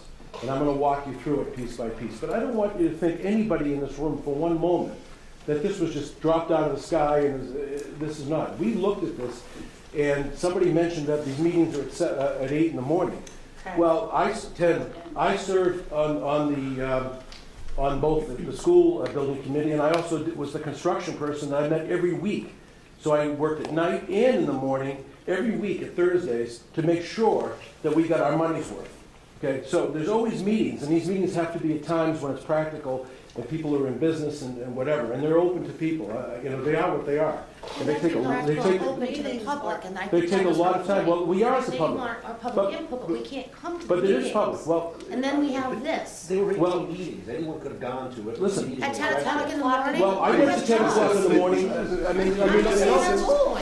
I just answer the question? I respect your position, but you have to understand, all of us have lives, all of us have businesses, or we all work for somebody. I'm not retired, I have 300 employees. I'm just saying her so point I'm just telling you that, well, there is public input because the meetings are during the day and in the evening and all combined. The school actually shifted. I worked with your husband on the evening meetings. I worked with Dick, and Dick wasn't even on the construction site, but he took time out of his busy day from his farming operation and other things to come to those meetings in the morning. I mean, we all worked hard. All I'm trying to say is I'm not disparaging anybody who couldn't or could make it. I'm just telling you that these committees, we work so hard on them, and it's for everybody's benefit. It's not for my benefit or Mr. Robinson's or anybody else's. It's for all of us. We're all trying to do the right thing for the town. I just want you to know that. I think it's very important to understand that. So we have that as a backdrop to what we're talking about. Okay, so let's get into a little bit of the details, if I may. So you have this big campus here, and this is very conceptual at this point. As others have mentioned, Joe, I think you mentioned that this is just the beginning. We have to go through the engineering, and there's soil testing. There's a whole lot of what ifs, but you have to start someplace. So we're looking at this. We have somebody back there mentioned that the parking situation around the ball fields is dysfunctional. That's a classic case of these things were built piecemeal. Everything's piecemeal. Nothing is looking at this thing like a campus, so it all flows together. As I mentioned a moment ago, this is our chance to look at this as a campus and really do something that will make this. So with that in mind, I'm happy to answer any questions once I finish my presentation, okay? So when you look at this, you have from the northerly extremity, you have the police station proposed, and from the southern extremity, you have the funeral home and the Dandy's restaurant. When you look at the whole breadth of this. So when we looked at it, we looked at ways to repurpose the buildings. The existing, let's start by saying, eliminating the curb cut here for the current, the old fire station, repurposing that building, and that says TBD, and that means to be determined. That's a town building. The original fire station there has some reuse potential. The original police station, the current police station that these fellows that we depend on for our safety, is falling apart around them, all right? And it has to be torn down. Under any scenario, that has to be eliminated. So there's a chance to repurpose this building as some type of community center, perhaps looking at RFPs for maybe some more food options in town or whatever. That could be something good could happen there. And when you look at the overall traffic patterns and the way we're reconfiguring all the parking lots, I'm not going to walk through every square inch of this, but that was the concept, was to have this flow, and that's what hiring professionals helped us with. When we worked with Brian Humes and we worked with others, these people came in and explained to us how the traffic works and how fixing this intersection down here helps not just the police station, it helps all of us for safe traffic flows. Because once again, all these little projects were done without consideration of any other project. This project is proposed to address the whole thing and give us a great project in the end.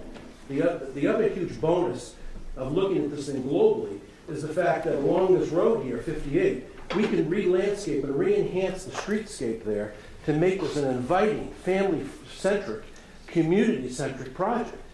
This is our one chance to do that. Why wouldn't we? We have a chance to do it today. Money, maybe? But the planning is all part of it. And can you just let me finish? And I'll be happy to answer. I've been thinking about that word all night. Okay. Well, money does drive a lot of things, but so does passion and community spirit. And that's what this plan, I think, reflects. So you have the existing town hall here, the repurposing of the old fire station, removing the existing police station, reconfiguring the parking lots, relocating the existing playground to a brand new area here, which is larger and state of the art, with new lighting. Can I please finish? All right. What's that? Just trying to see where it is. Sorry. Let me move that. Okay, so I can, now where's the playground? But I'm happy to, that was the concept of the station, just so y'all could get intimate with the plans. But in any case, redoing these basketball areas and rehabbing and rebuilding the bathrooms and making the bathrooms centric for folks. I mean, making family baths, so people with any kind of gender issue or anything else that we may have, or people that need assistance, updating all that. So it's friendly for everybody, really cleaning the whole thing up and making this a community project.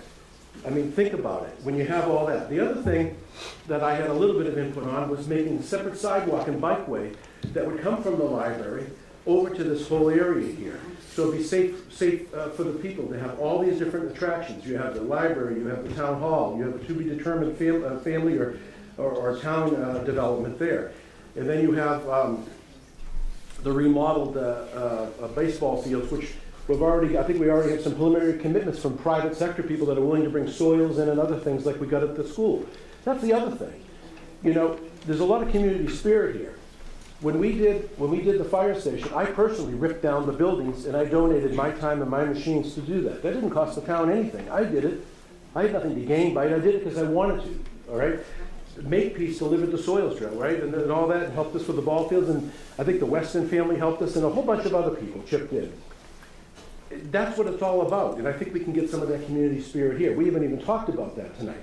Volunteerism and people who have the ability to donate, you know, some things. Anyway, so you come along, so a nice walkway. Right now, it's all chopped up. Nothing flows. And over here, at the library, we're also including another playground. So not only are we, that's for smaller children, and we are offering that as a concept, and the new bigger playground, which would take the place of the old playground. At the same time, what we're doing is we're addressing what the police chief needs. We're fixing the intersection, and we're doing a streetscape and cleaning the whole area up. So now we have a beautiful campus, but everybody's, you know, and we could work together and address all these issues. I think this is worthy of discussion, and I think it's worthy because we're looking at this thing globally. We're not working in one micro box.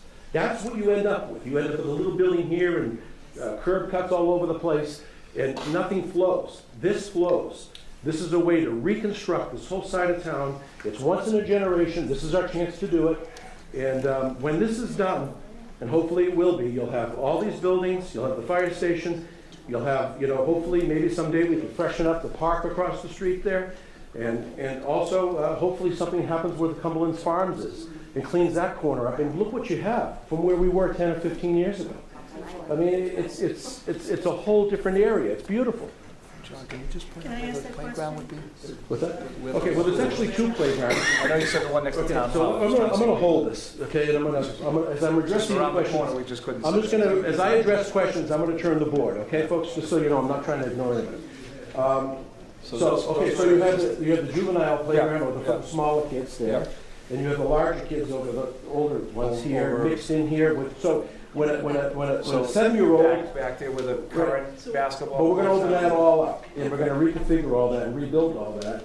And we're gonna redo these fields, and we're gonna make this a family center. And I'm hoping that, you know, with fresh bathrooms and gender neutral bathrooms and family baths and things like that, it will be much more family centric. And also hopefully that this could end up being some type of real community use. And my only concern with that is this is have netting to protect anybody from home runs, foul balls, anything like that, to protect them, that's all. We'd love to get this question, and then that lady has a question too. So She's had her hand up, so I promise you I'll answer it. Okay, there's no doubt how beautiful the fire station is, the library, there's no doubt.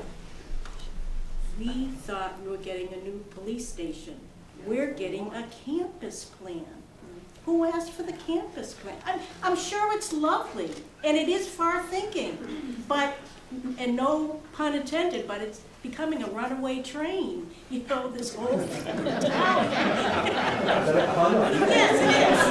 See, I had to get that in. Well, I see the thing with planning and those folks that have served on planning boards or community or groups, anybody will tell you on planning, you don't just look at the one situation. You need to look at it all. Maybe all of this can't be accomplished at one moment, but I think a lot of it can through community involvement, through the donations, through some CPC efforts, and cleaning this situation up. A lot of the bones of this plan are already here. This is a chance to do that. And we are once this police station is built and everything, this is a chance in a generation to really look at the whole village area. Why wouldn't we do that? I'm afraid it's just gonna be endless. I mean, and then in 3 years, we'll have another campus plan. It's just getting. Well, I don't think so. I got a question here. She's been very patient. So I grew up in Carver my whole life. I graduated in '99. I don't really remember ever having a playground. But my daughter's 4, and for 3 years we came to Storytime with Miss Sarah every Tuesday, and then we went to the playground. And I'm all for the police station, but how long are we gonna have to wait for the playground? Because even when it was updated, we're here every day. What else is there to do in Carver? What else is there for the kids to do? Well, there's a lot to do. We have a nice little amusement park.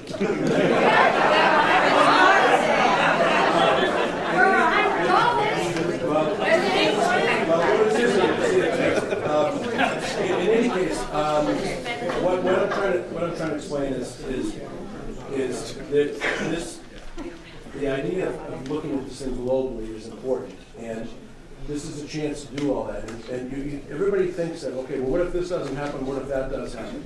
That's up to us, isn't it? To lobby town meeting. I mean, when I went and voted on the school, I think the vote passed unanimously. Yet for years, it was all fractured and everything else. And finally, everybody, got together because we looked at the whole situation. And here's the whole situation. And I can't imagine for the life of me, if there's $1 million or 900 or whatever it is sitting there, that a portion of that couldn't be used to enhance our little village. Why wouldn't it be? What is it for anyway? Can I just address the time frame, because the time frame was asked again?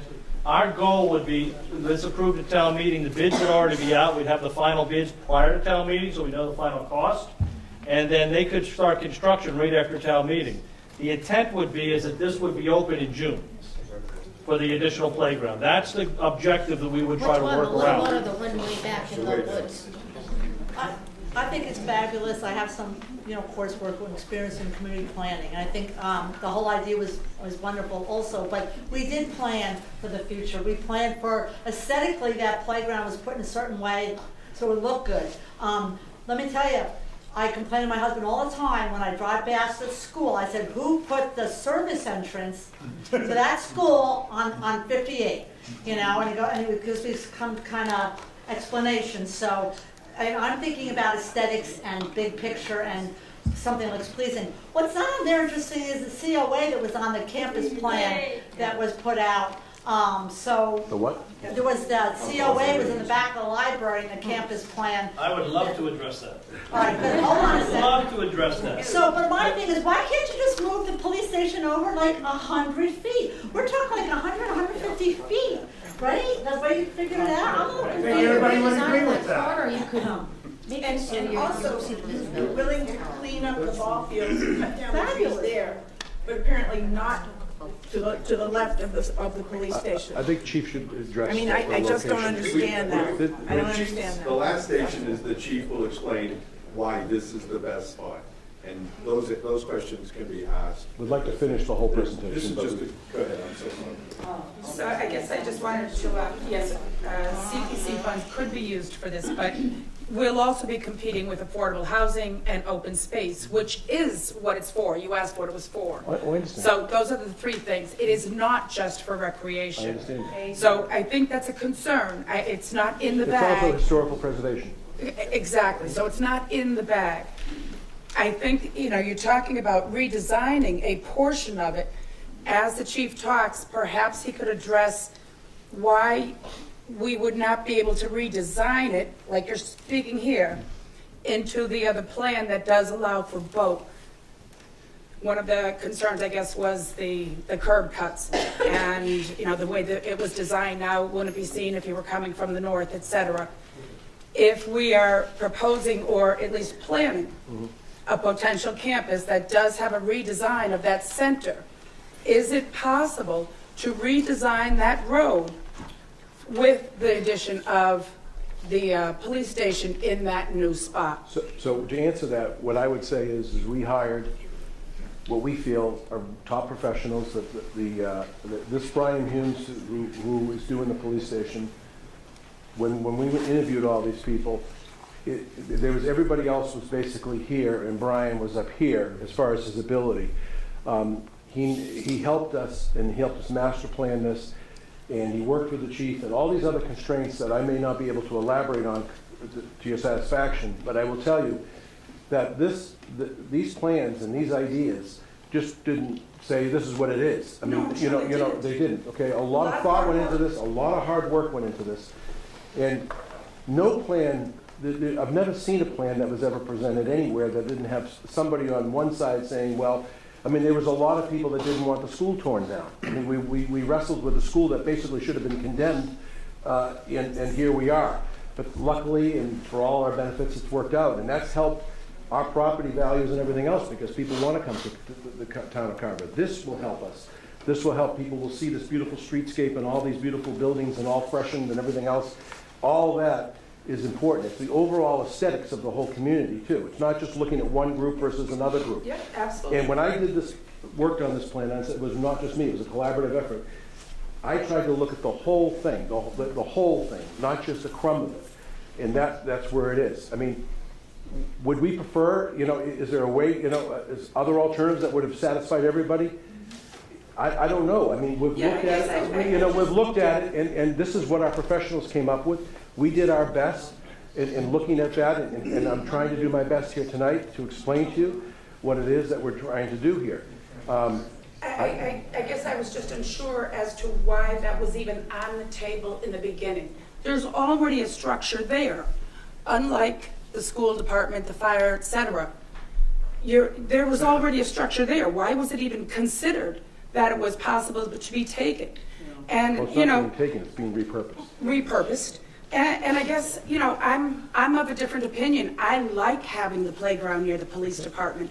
I want our kids to know these police are our friends. I understand. I understand there are undesirables. But I think it's more important for them to have that association that the police are there for our friends, not, We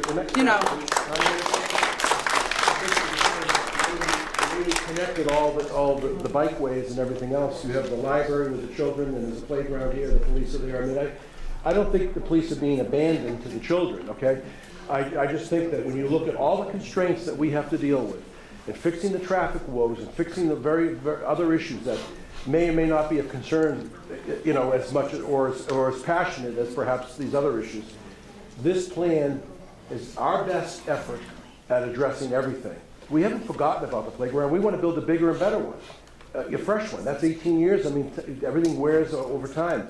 Things are expensive today, terribly expensive. Every moment that we don't build this police station, the meter is running. That school that you see over there today would be $450 to $500 a square foot, which means that school will be up closer to $70 million. We'd be paying the tab at $30 million additional if we had waited. Now, on a smaller scale, that's what applies here. So it's important, but Dave, go ahead. Yeah, I'm so sorry. Mr. Della Pascola, you seem really impassioned by this, and as part of the special permit process for the parking lot that you want to repave, the parking lot was short about 17,000 square feet of internal landscaping. And as part of the order of conditions, you're to work with the planning department to make that up elsewhere. If this were to pass and the playground had to be relocated and there's this grand complex, are you willing to work with the planning department to make up that square footage here? First of all, I've already done a lot when I did the fire station and others, and I've already offered, and I think Bill Harriman would back me up on this, I've offered to help on the demolition and other things on this here and do things for the town that I don't go looking for accolades. I just do it, okay? I'm not interested in accolades and all the other things, okay? I'm not raising my hand saying I'm doing this and doing that, okay? I am fixing up, so my direct neighborhood, not that Edaville is a discussion tonight, but I want to address it specifically, is that I am making enhancements on my neighborhood on Rochester and Pine Street that I think directly impact the neighbors there who are impacted by Edaville. Okay? I always had intentions of helping out over here. I'm doing it with a donation of my time, and I'm a busy person, trust me. Okay? And I enjoy doing it because I like giving back to the community. But a lot of us don't go around. Bill Harriman over here, I don't know how many countless hours he's spent on these committees doing the paperwork and all the minutia and everything else. I said I wouldn't even serve on this committee unless Bill was here. There's people like that give countless hours, and also the Westons and everybody else has participated, and those of us in a position to do physical work have done that, and we'll do the same here. So I guess the answer is yes, and the answer is I'm also doing something over the other place. I'm not disputing that. I just know that the town is kind of owned landscaping, and you could do that. Secondly, if this moves forward, I think very strongly that if a new playground has to be designed, that Ms. Hewins, Ms. Ryan, and everyone else who was involved in the original playground committee spearhead the committee to help design that, not just have it fall to CPC and rec. I think they need to be as important as they were to the original playground. I don't think there's anybody here tonight that wouldn't look at getting as much buy-in on a master plan here and looking at the one chance we're ever gonna have to really clean the area up.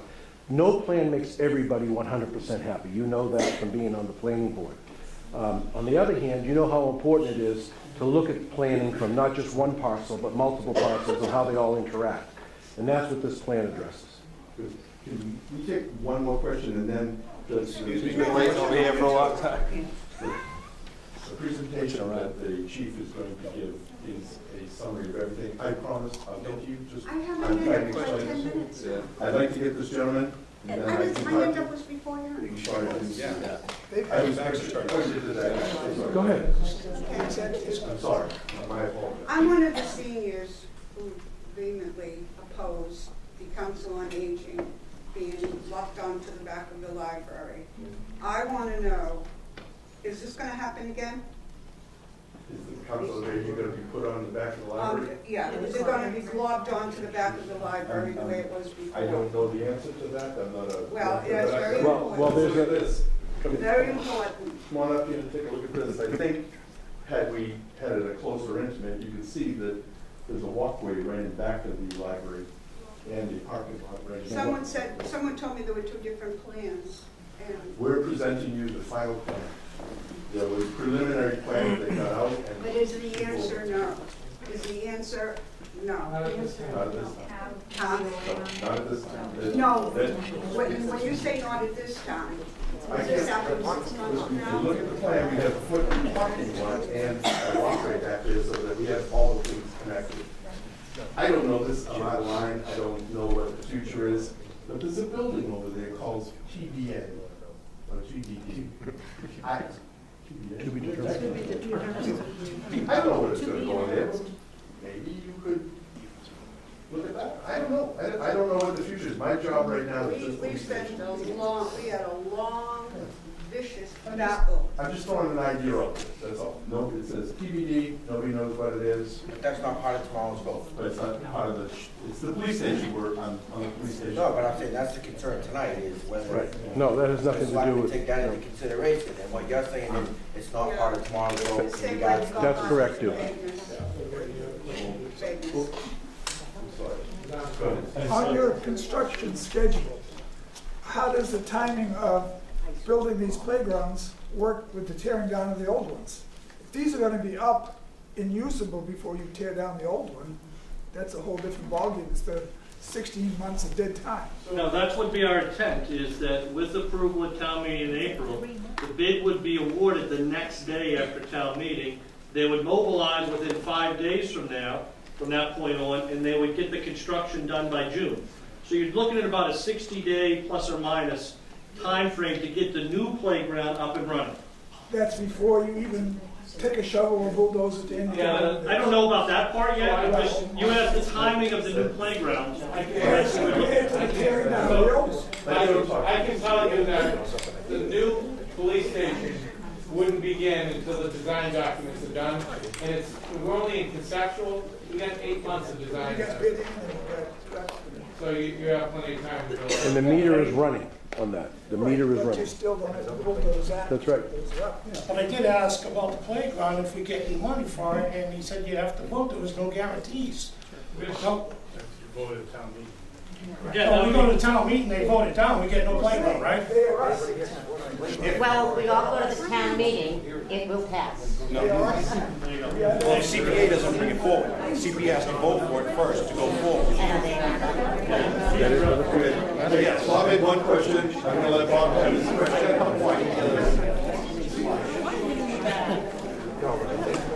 All right, so you guys are saying that the next week, playground here is gonna be in here. Excuse me, right? excuse me. Back here? Can we let Bob get his question in? All right, you're saying it's back here. So we have parking spaces here, we have ball games going down on all of these ball fields. Okay, so these parking spots are all taken up by people going here. Has there been any numbers of how many people actually park in these spaces? Because 78 is gonna limit how many people can come to this playground, because I've been there for baseball for my kids. The parking spaces are all filled. How are anybody gonna go to the playground way back here? 26 spaces were accounted for based on that. playground? But that's still not enough, because you got, and then different times of the day, there's even more. But I'm It's not like- saying that the ball field that at one point that the dirt parking lot said, the most it could hold is 46,000. Not including this area here. Okay? The other thing is the gas stations, the gas tanks, are they staying there? All right, and why did this police station committee here then turn into all of this here? Because I think all of this here should have been a separate committee. Okay, can I explain? Okay. Because right now, what you have here is the result of people working in one square, 4 little squares. You have a chance here now, the police station is over here.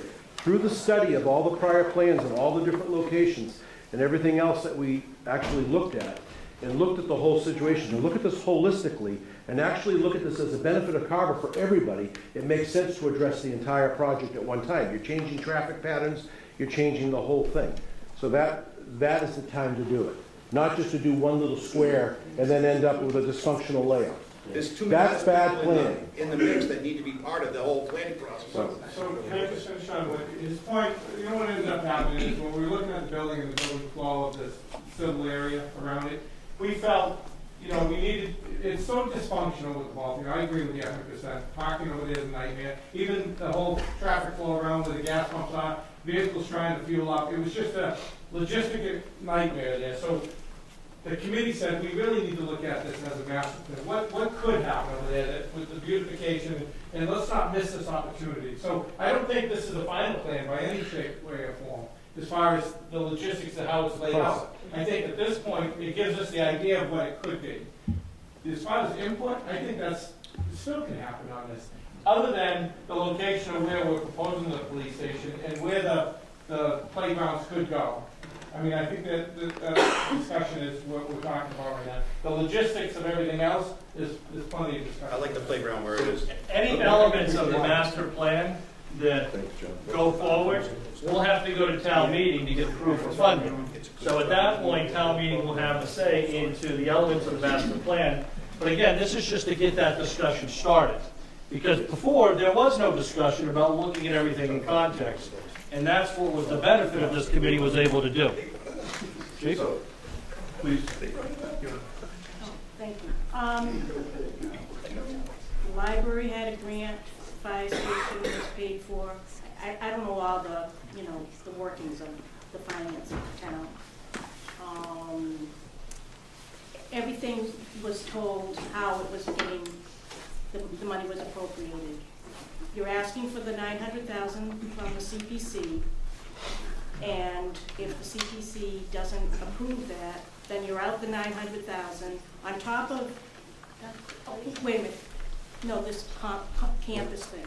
So on top of the cost of the police station, what is the cost to do this big campus plan? Do you have a grant that we're gonna do, or what do we, how is that all gonna be paid for? So, to answer your question, yes. There are certain elements that will come into play for pieces of that. Some of it is all of the trees along along the side of the library here, all these white pines, they have to all be cut down. They're dying, they're dangerous, so we have to come back and do a planning plan for those anyway.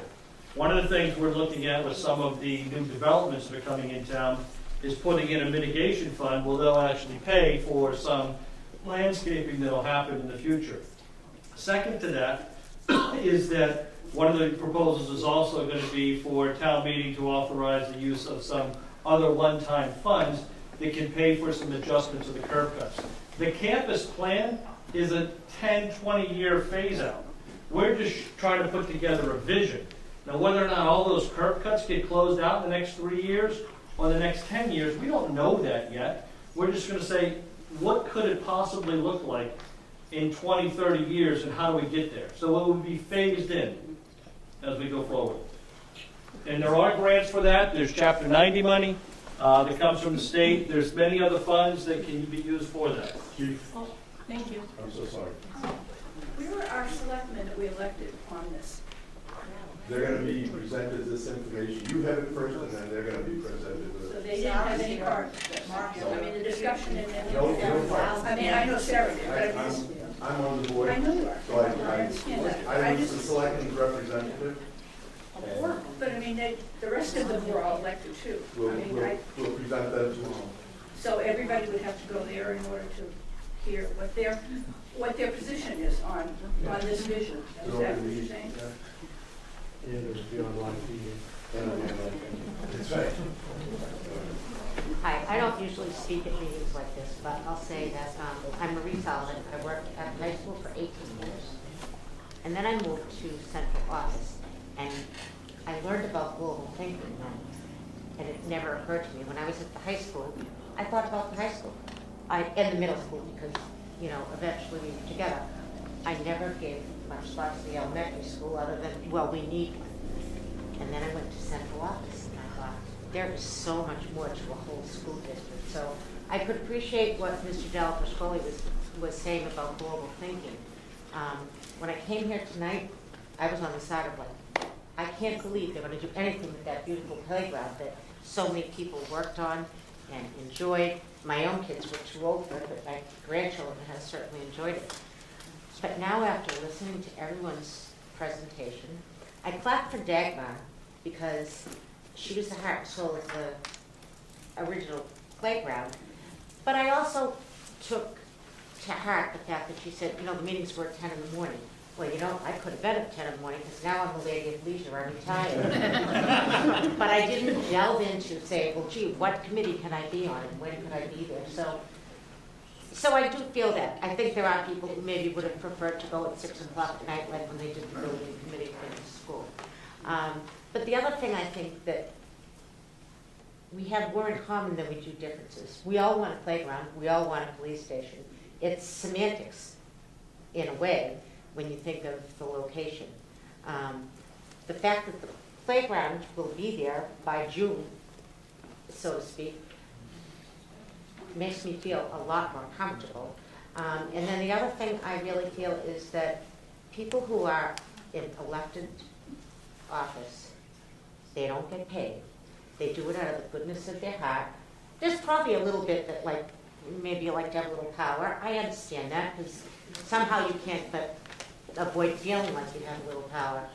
But they put in an awful lot of time. And, you know, just the building committee alone, I'd be in the office and I'd be leaving at 4 or 5 o'clock, and the superintendent, and the assistant superintendent, and Dave Siedentop, and everybody, they'd be there for another 4 or 5 hours having building committee meetings. So it really is an awful lot of volunteer time. So I don't know. I just want to say thank you for the people who volunteer, and everybody go to town meeting, and everybody talk to the people who are the CPA. I don't even know who they are, I'm ashamed to say. And let this happen, because we want a playground and we want a police station. And I love the idea. I'll probably be dead by the time that happens. I think.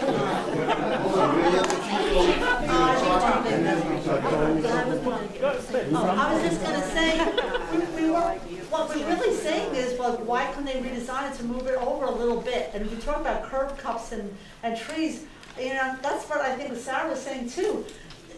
It's like, maybe you don't have, why do you have to do the playground if you can just redesign a little bit? And you mentioned about the money and the cost or whatever, but it's still kind of too gray for me. In Halifax, I work in Halifax, next to Hops, if you've ever been there for sledding, had a really nice playground. They tore it all down, and my neighbors were here, they moved from Halifax, and they said that they never rebuilt that playground. And like the dog thing, you know, I don't know if you remember that never got built either, so. And you know what, personally, I don't want that playground up in the, and that's my own personal thing, stuck in the ball fields. Like I said, it was a community center, but that's what I said, could you really think about, could there's no other design that you can like kind of tweak it, or if you're gonna do curb cuts, or if you got a big plan, you couldn't even move it over just a little bit, or you could take a little piece of the front of the playground maybe, you know, that's all. Yep, good. Good idea. Well, let's hear what the chief has to say. No pressure there, huh? Well, it's been a long night, and everybody's expressed a lot of opinions, and thank you for waiting until I get to talk at the end. So I do appreciate everybody that worked on the playground for us. As I said, my daughters played there. I think it's very important to the community to keep a playground. And it took a long time of talking before I was able comfortable to come here tonight and say this is the best plan. And there may be other plans. That's true. But we were asked to present the best plan. That's what I was told we needed to do, and that's what we've done. This plan, we took a lot of time to into this, and we came up with, we started back at town meeting, and we voted to borrow $4.9 million and include a few other $100,000 that we had in there to get to $5.155 million, which is a very tight budget to build a police station. But we're committed to try it. I'm still not sure if we're going to be able to do that, but we've tried. We worked hard to do it. We did a space needs study. We went through everything we do in our police station, from the lobby to the booking room, to the evidence room, to the Sally Boat, which we don't have right now, we bring prisoners in, to my office, to the detective's office, and how we're going to change this police department over the next 5, 10, 15 years. I have a good plan on how we're going to do that in the next couple of years as far as just change the program. We've had a police department for a lot of years that has police officers, a few sergeants, and me. No detectives, no ability to investigate, further investigate, and we need to improve that. We need to work on that, and that's what we're designed to build and try to help us do. When we put that space needs study together, we put everything we do and how we do it on the table. A small example is, right now, when somebody comes to apply for a gun license, a firearms license, that person's process is in the same room as the booking room. That works great as long as we never need an arrest. When we have somebody arrested, it doesn't work out too good. So we built rooms into the station to accomplish the goals that we need to accomplish, providing police services downtown. When we got done with that, we had a building that was about 13,500 square feet. Too big, we can't afford that. That will not fit in that budget, not even under any estimates. There's no number we can put in there that makes it work. So we scaled it back, we combined some rooms, we came up with some better ways to do things, or some more efficient ways to do things, maybe not better, but more efficient. One of the biggest things about this building, some scaled it back a little, and made the size fit into the budget, but one of the biggest things that I think is important to this building is its function as a community center. Every police station, anywhere you go now, has a room attached to the station out front. It's not a secure part of the station. They can be used for a lot of different functions. We would use it for our Citizens Police Academy. We would use it for our Junior Police Explorers program. We would also use it to have. We would also make it available to people, like Boy Scouts or the Girl Scouts, whoever needs you. So this is a building being designed to perform a community policing function, where we can bring people into our building, not just into the secure part, but into the front of it, and use it for that. We can use it for to offer training courses for our officers and other officers and get free training classes. Like, we put a lot of thought into how that goes. We put a lot of thought into the function of the building and how we bring a prisoner. Currently, when we arrest somebody, we bring them to the parking lot between the town hall and the police station, and then we take them on a cruiser there and we bring them into the station. I can tell you, from my personal experience in 16 years here, and years before that in Redwood, I fought with people in that parking lot. And if they get free, they're gone. So one of the biggest things we wanted to bring into the station is what's called a Sally Port, which is a way that we can drive into a garage, close the doors, take the person out, move them into a secure area. That's a big part of what we need. The building has to be safe, has to be secure in this day and age, and it has to provide for the functions we need. So we designed the offices in there. We designed a new evidence room, which is something that is sadly lacking in our current station. Storage and maintenance of evidence is critical to making criminal cases. We have a room in the garage right now. There will be an actual evidence room. It's going to be expensive to build. But anyway, so we spent a lot of time doing that and coming up with the proper function of this building and cutting the size back down to fit within that number. We've done everything we can to make sure we try to stay within that number. This plan puts us, as I said in my letter before, on Main Street in the center with the most visibility. That is a huge thing. I know we've had some laughs before, but the reality is if somebody's in need of a police department, in need of a 24-hour, 24/7 public safety person, they need to be able to see it from the street. And this location, directly across from the fire station, gives us that visibility. Better than further down. I know it seems like only 100 yards wouldn't make that much difference, but I've gone out there and looked, and it does make that big of a difference, especially if you're coming south on 58. So that's a big thing. We want to be visible. We want to be there. We want to be visible because it may not be anybody in this room who needs that.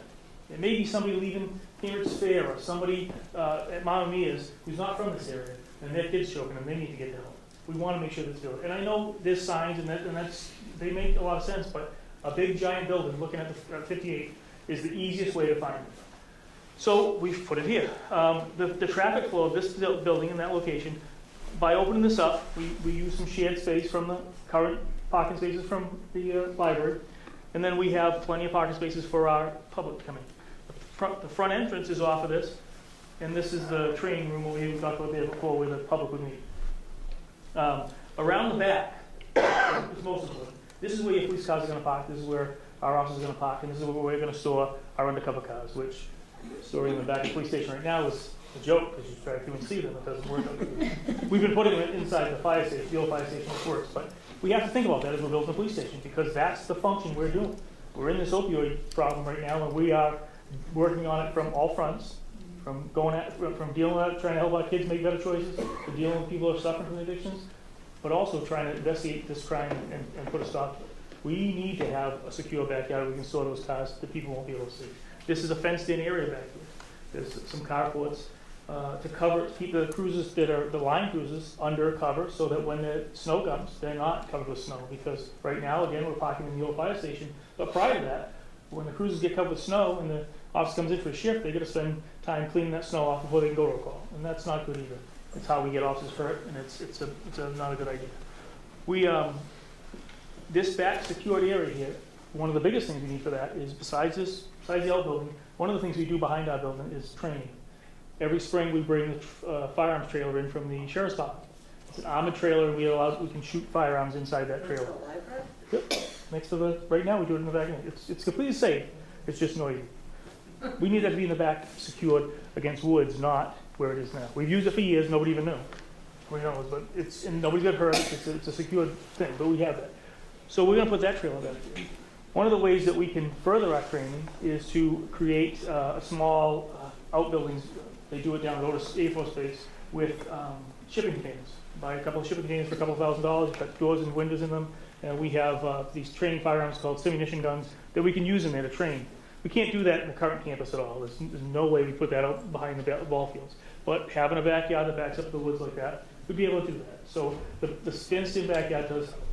And the only way we can afford all this is to do it in the most economical way we can. And our architect, our OPM tells me that it's much cheaper to move the playground than it is to clear land and build parking lots.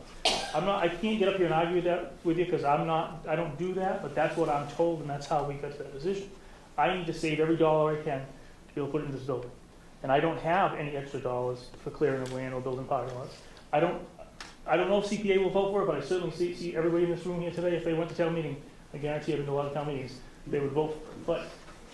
But we can't use that CPA money for to clear that land or build those parking lots, but we can use it to help this program.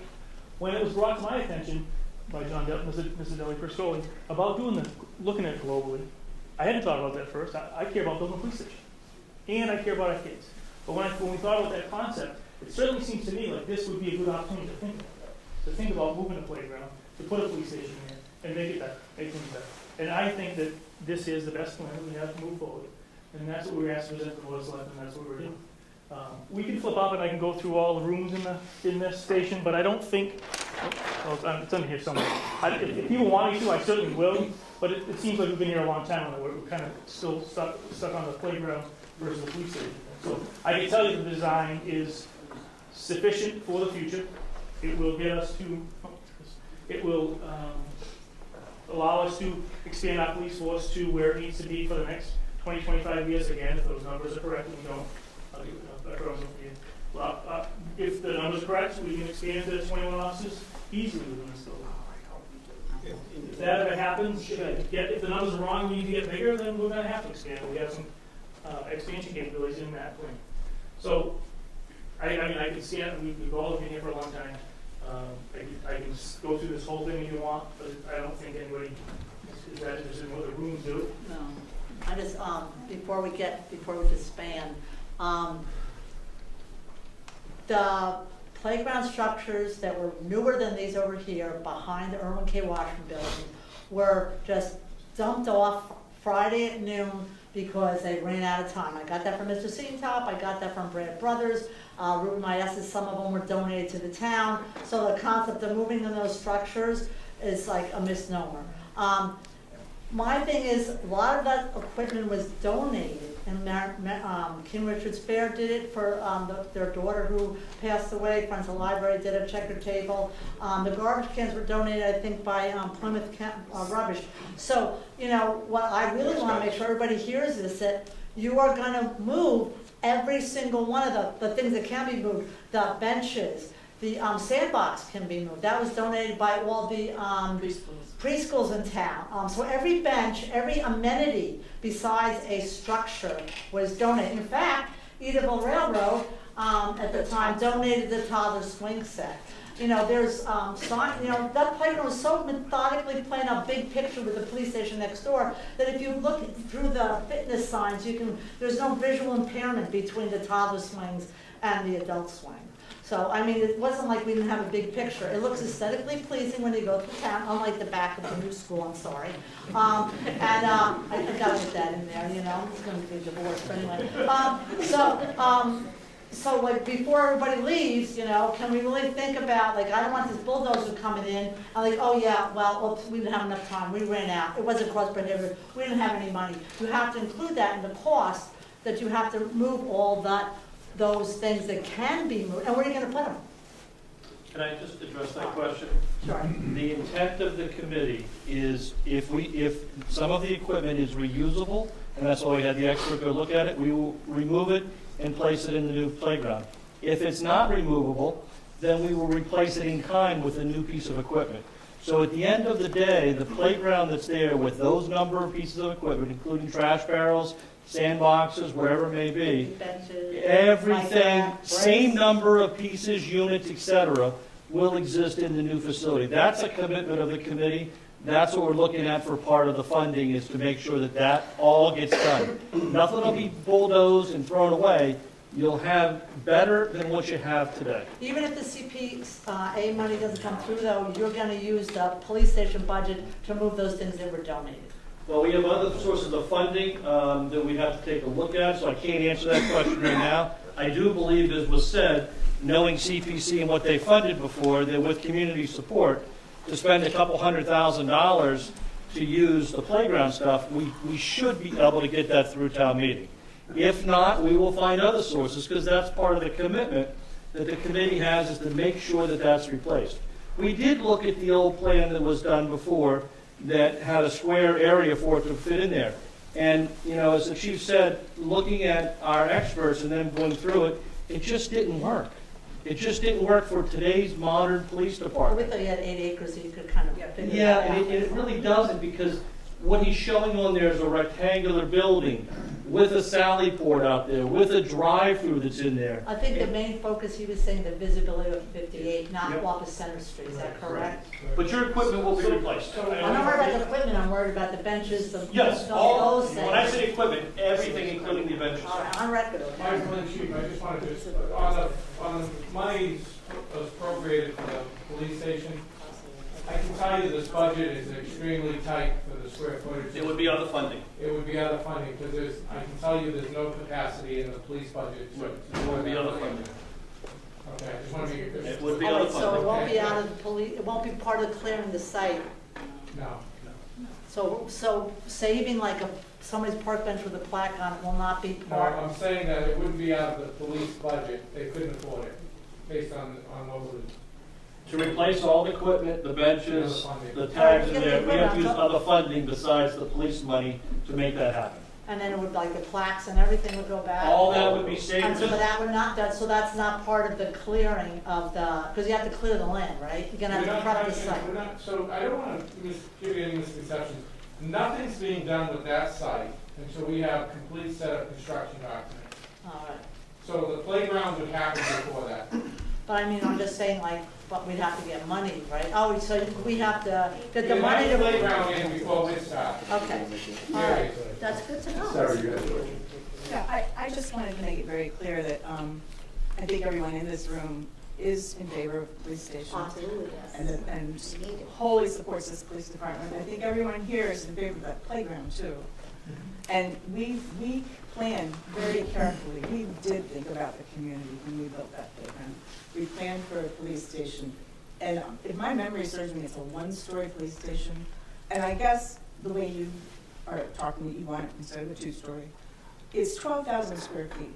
And I guess I still don't see how it can't fit there.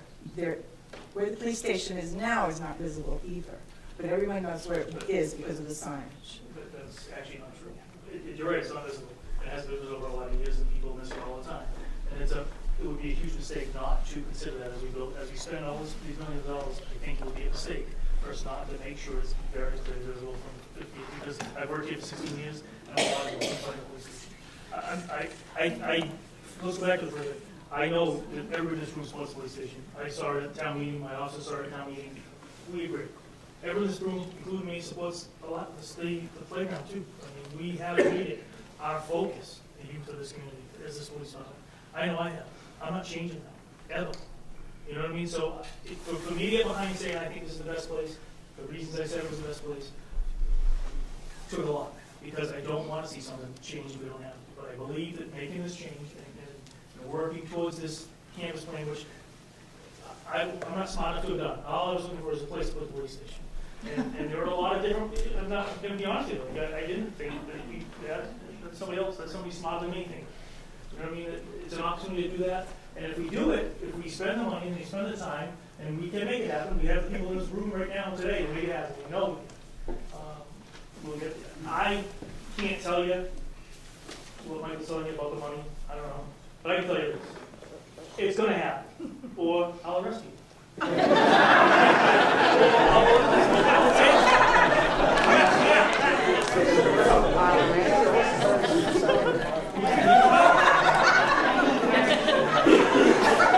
can't build a police station. We can't build a police station in our community that detracts from our community. That's ad hoc. And I believe in this location, with the people in this room, with the effort that this town puts forth, we can make a better campus, not my word, campus area, and have a good playground. Two good playgrounds, a smaller one here at the library still, and a bigger one. But again, I'm not telling you how to do it. I like somebody's idea before I think it was yours about having you be in charge of this committee. I think this is not, we just put a concept on. I'll help in any way I can, but I don't think about building playgrounds either. I'll do whatever I can, but I think we need people who have the passion to do it, to get out there and do it. And I think together we can make it work, I really do. Just for the record, the chief didn't use that A word. He said he'll give everybody a hug after this town meeting. So I just want to clarify that for liability purposes. I guess my point really is, I had a long statement I was going to read, but it's way too late now. Dagmar made a big point about all the donations. I've written them down. I am going to get that out. That's a huge, big deal. Town meeting appropriated money for the playground. They agreed on its location, and then we ran out of money. You probably have no idea how many truckloads of cement are in there, holding the structure. We talk about that, I don't, you're right. But my point The is, walking path was donated by aggregate, I mean, so many people, because nobody put their. but again, I guess my point is that, to Dagmar's point,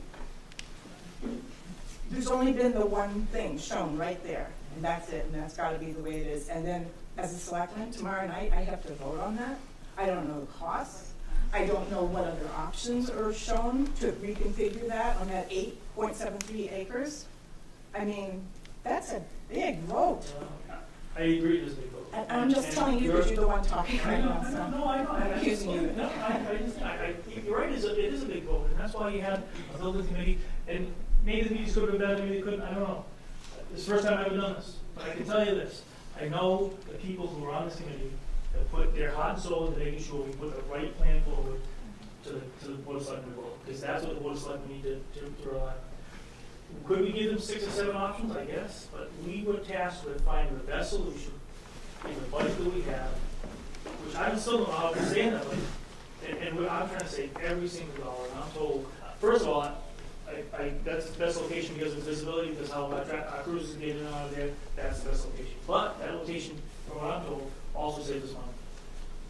And that's where we're at. So I agree with you that it's a tough decision to have to make as well. Well, and the day after this meeting, I mean, I don't know whose idea that was, probably not yours. No, but I don't make the selecting meetings. I mean, I don't either. Have it at the next meeting, if that's what you want to do. But I think the point was to bring this information forward. This was always part of my push, was to have a forum like this. How it was set up is how We are transparent, we are part of the community. You could argue with me, but we have, but none of these meetings, the time to be better, I didn't make the time either. But my point is this, everybody else volunteered, I'm actually getting paid. But the people did work on it very hard, and we do have the best solution for you. And if the board of selectmen vote to move forward on it, then that lets us start that process and look. To find out if there's too much concrete in the ground, which maybe there is. You know, I don't know. But we can't find that out until we get permission to use that site. And if there is, then we have to adjust. Finding out is not going to destroy the playground. If we do a couple of test boulders, whatever they are, we find there's too much concrete in the ground, and we can't build a station there, playground's still there. There's a lot of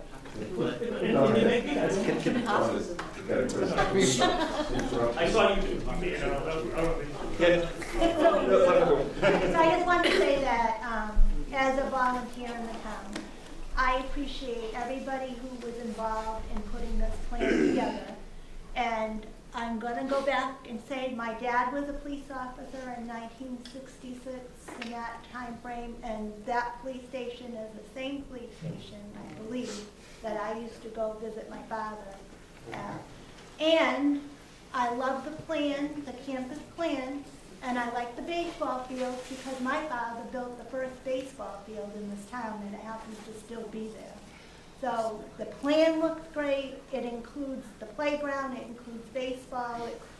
You know, we're all Red Sox fans here, right? Yeah. And it includes the police, and I like the plan, and it also includes a bike path, you know, biking, and I think it's great, and I appreciate everybody's hard work, and I appreciate everybody's public comments. Yeah, so listen, I know we're almost 3 hours in, I know it's getting late. Chief, if you could, do you mind taking a few minutes and explaining us what's inside the building and what needs it either meets, exceeds, or falls short on for the needs of your department? Sure. So, well, you can't see, but let's start. As you walk in, the main lobby here, this area all in red would be public safety dispatch. This is where we have our 2 dispatchers located. What's it? Yes, the 2 dispatchers located in here. There's a restroom. There's a break area for them. Part of our program, one of the fortunate things here is our day dispatcher also, Mowing Lights is our IT director, one of our IT people. So we have our IT location right off of that. So that person can get up his chair and fix something that needs to be instead of now walking to the other side of the building. This yellow area is, again, all public. It's lobby, and this is that training room I talked about, where we can do our CPA, Students Police Academy, or Junior Police Explorers, or training, or have the Boy Scouts in. The bathroom with that, and the storage area.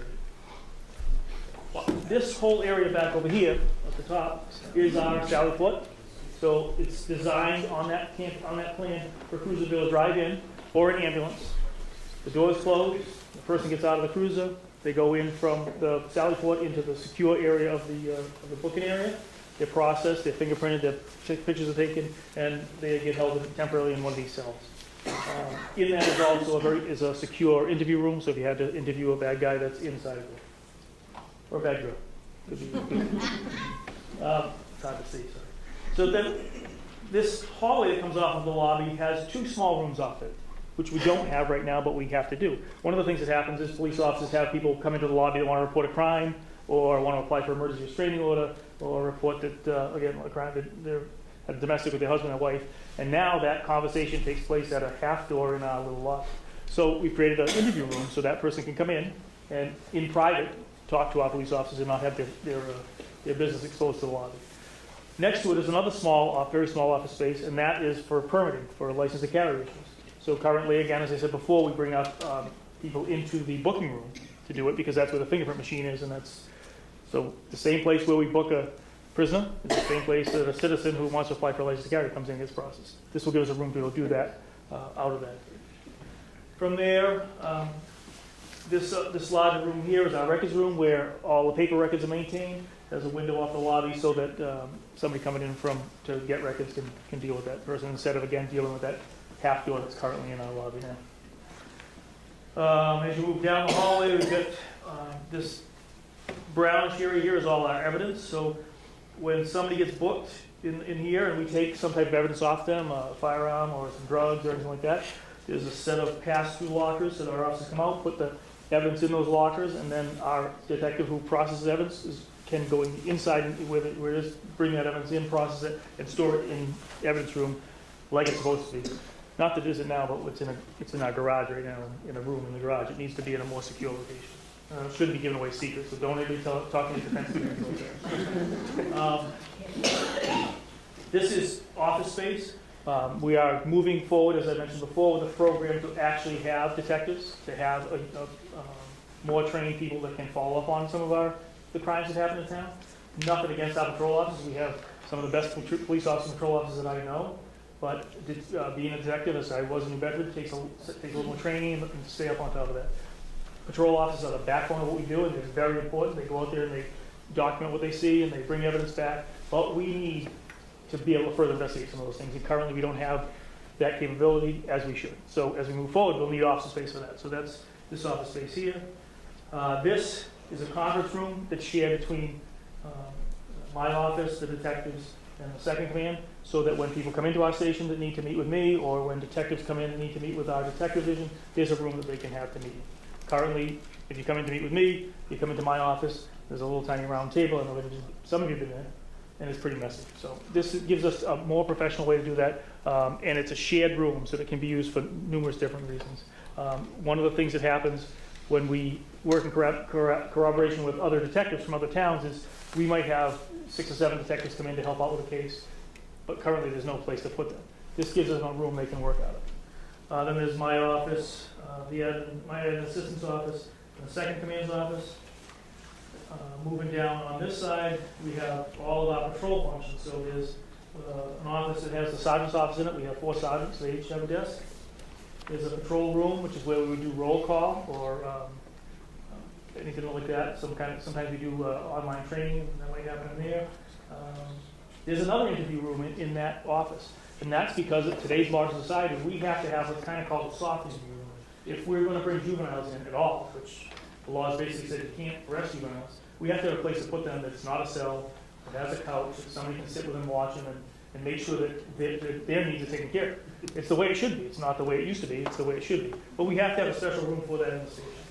This last one is the break room, where they would be able to have these blue spaces over here are the female locker room and the male locker room. We put lockers in to accommodate, moving forward, enough locker space to have the force get what we need to be. When we figure out how we're going to, one is smaller than the other, and when we figure that out, there is a standard, industry standard of 80 to 20 for the lockers. That's why there's more male lockers than female lockers. It's just the way it is right now. We have one awesome female police officer right now. We'll have more in the future, I'm sure. But that's the ratio. That's why those rooms are a little bit different in size. And then, sorry? Do you have any canines coming in? We have no canines. Canine is a great thing. They're cool. They're awesome. But they're very expensive. There's a lot of training. There's 16 weeks of training going with them. And we're fortunate that we have a great relationship in this town with the sheriff's department who provides canines for us. So it's not an expense that we've gone. But in the future, it could happen. Do you have to do anything special in the building to have a canine? Kennels, but that would probably end up being with the outbuilding, not in the building proper. This is a custodial closet. This will be another bathroom and storage for firearms and stuff. Oh, I missed that too. Where is that? Oh, gun cleaning armory. So we also have, right now we do all the gun cleaning in the garage. We'll actually have a room with a hood because the solvents you clean guns with need to be taken away. So we'll have that will be open to the station.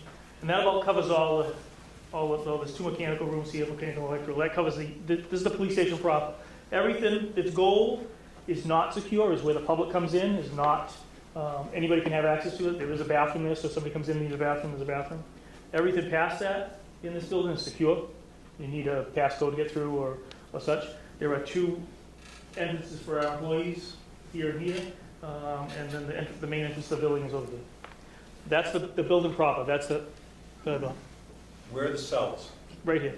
I didn't hear that part. Oh, I'm sorry. That's off the Sally Port. Yeah. Okay. So as we move forward to it in a modern police station, we currently have 3 male cells and 2 female cells. We are again very fortunate to have a great relationship with our sheriff in Plymouth County, and they take all our prisoners now. There wasn't a time when they didn't do that. But we have to plan for when that may not happen. So we don't want to hold somebody in a cell any longer than we have to, because it's a huge liability, because if they die, it's a lawsuit. But these cells have been designed now, only 3 of them, but they're multi-use, because in Massachusetts the law is male cells have to be together. Female cells and juvenile cells have to be sight and sound separated from male cells. By doing it this way, this setup, which is pretty standard to police stations now, each one is a room of itself, so that we can use those 3 cells to accommodate what we have to do without having 5. So it's a difference. That's all block construction, cement. So Are there showers in the locker room? yes, yep, there's showers and restrooms in the locker room. In both locker rooms? Yes. So what's not on there that you would want on there?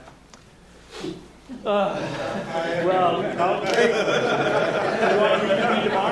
No, like you said, you know, what's like, one thing, the next level that you wish you could put on. So if money was no object, I would have our workout center in here, next to the locker room, so that we could work out on, get that done. If money was no object, we would have a range, but we're not gonna be able to have an underground range. It's about $1 million, not gonna happen. If we had more money, we took off a room that was here. It was a 20 by 20 room that we had in here. There's a system. There are a couple of different systems out there today that are computer generated simulations. I talked about simulation guns. Well, there's computer generated scenarios that we can actually go in and film in our schools, or in our town hall, and create scenarios for our officers to train on every day, with using the areas that we use now.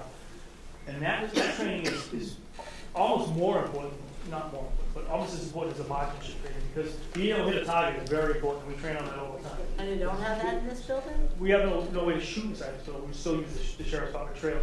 If we were going to build a range in this building, it would be between $500,000 to $1 million.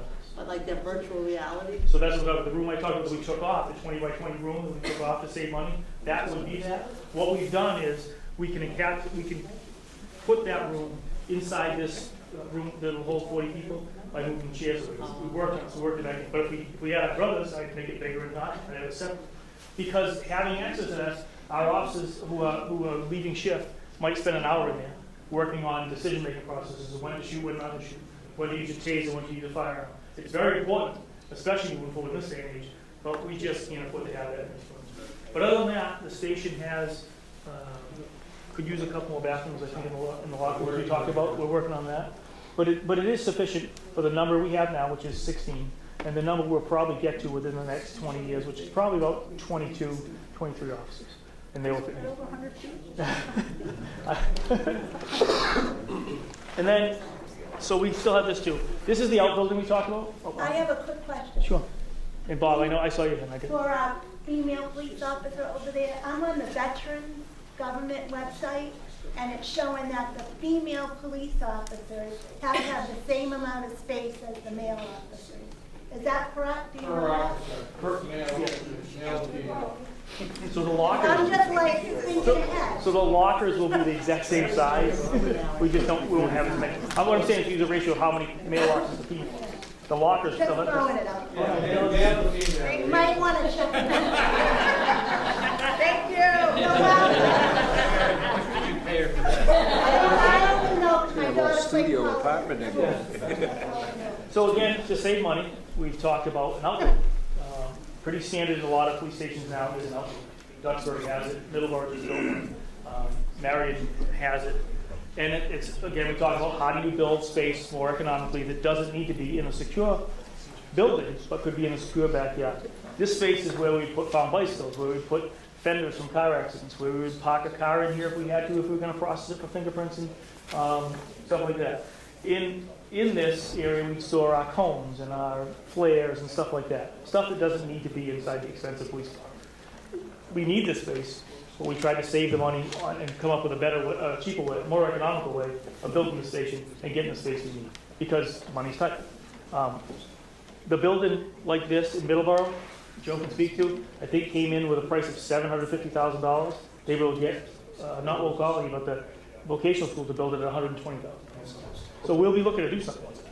What's the curb appeal for all this? Are we gonna have a flat roof, a peak roof, or are we gonna have like the delivery entrance on 58, like the school? We're not. That's where's John Dillon? That's his big. My thing is what we do inside of this, and I want to spend the money on how we're doing inside of this. John's been on what it's going to look like. We've had one heated discussion about it. What we're going to do there is going to be a series of gable kind of Cape Cod style. It is. It's very traditional clapboard. I know you're addressing that, I think, at the school.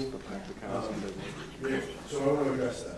You see there's some piles in front there, some dirt piles. That's going to be a large berm, and we're placing trees there. So in the future, you're not going to see anything but trees. I'll get to So you can keep Dan there.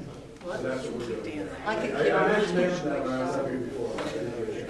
In the outbuilding, because of the complex method of trying to construct that economically, you'll have a steel structure, but the exterior facade will be blending with the police station. So we'll try to make it look close to the police station facade as we can. And the other thing that was the roof should be a 10-12.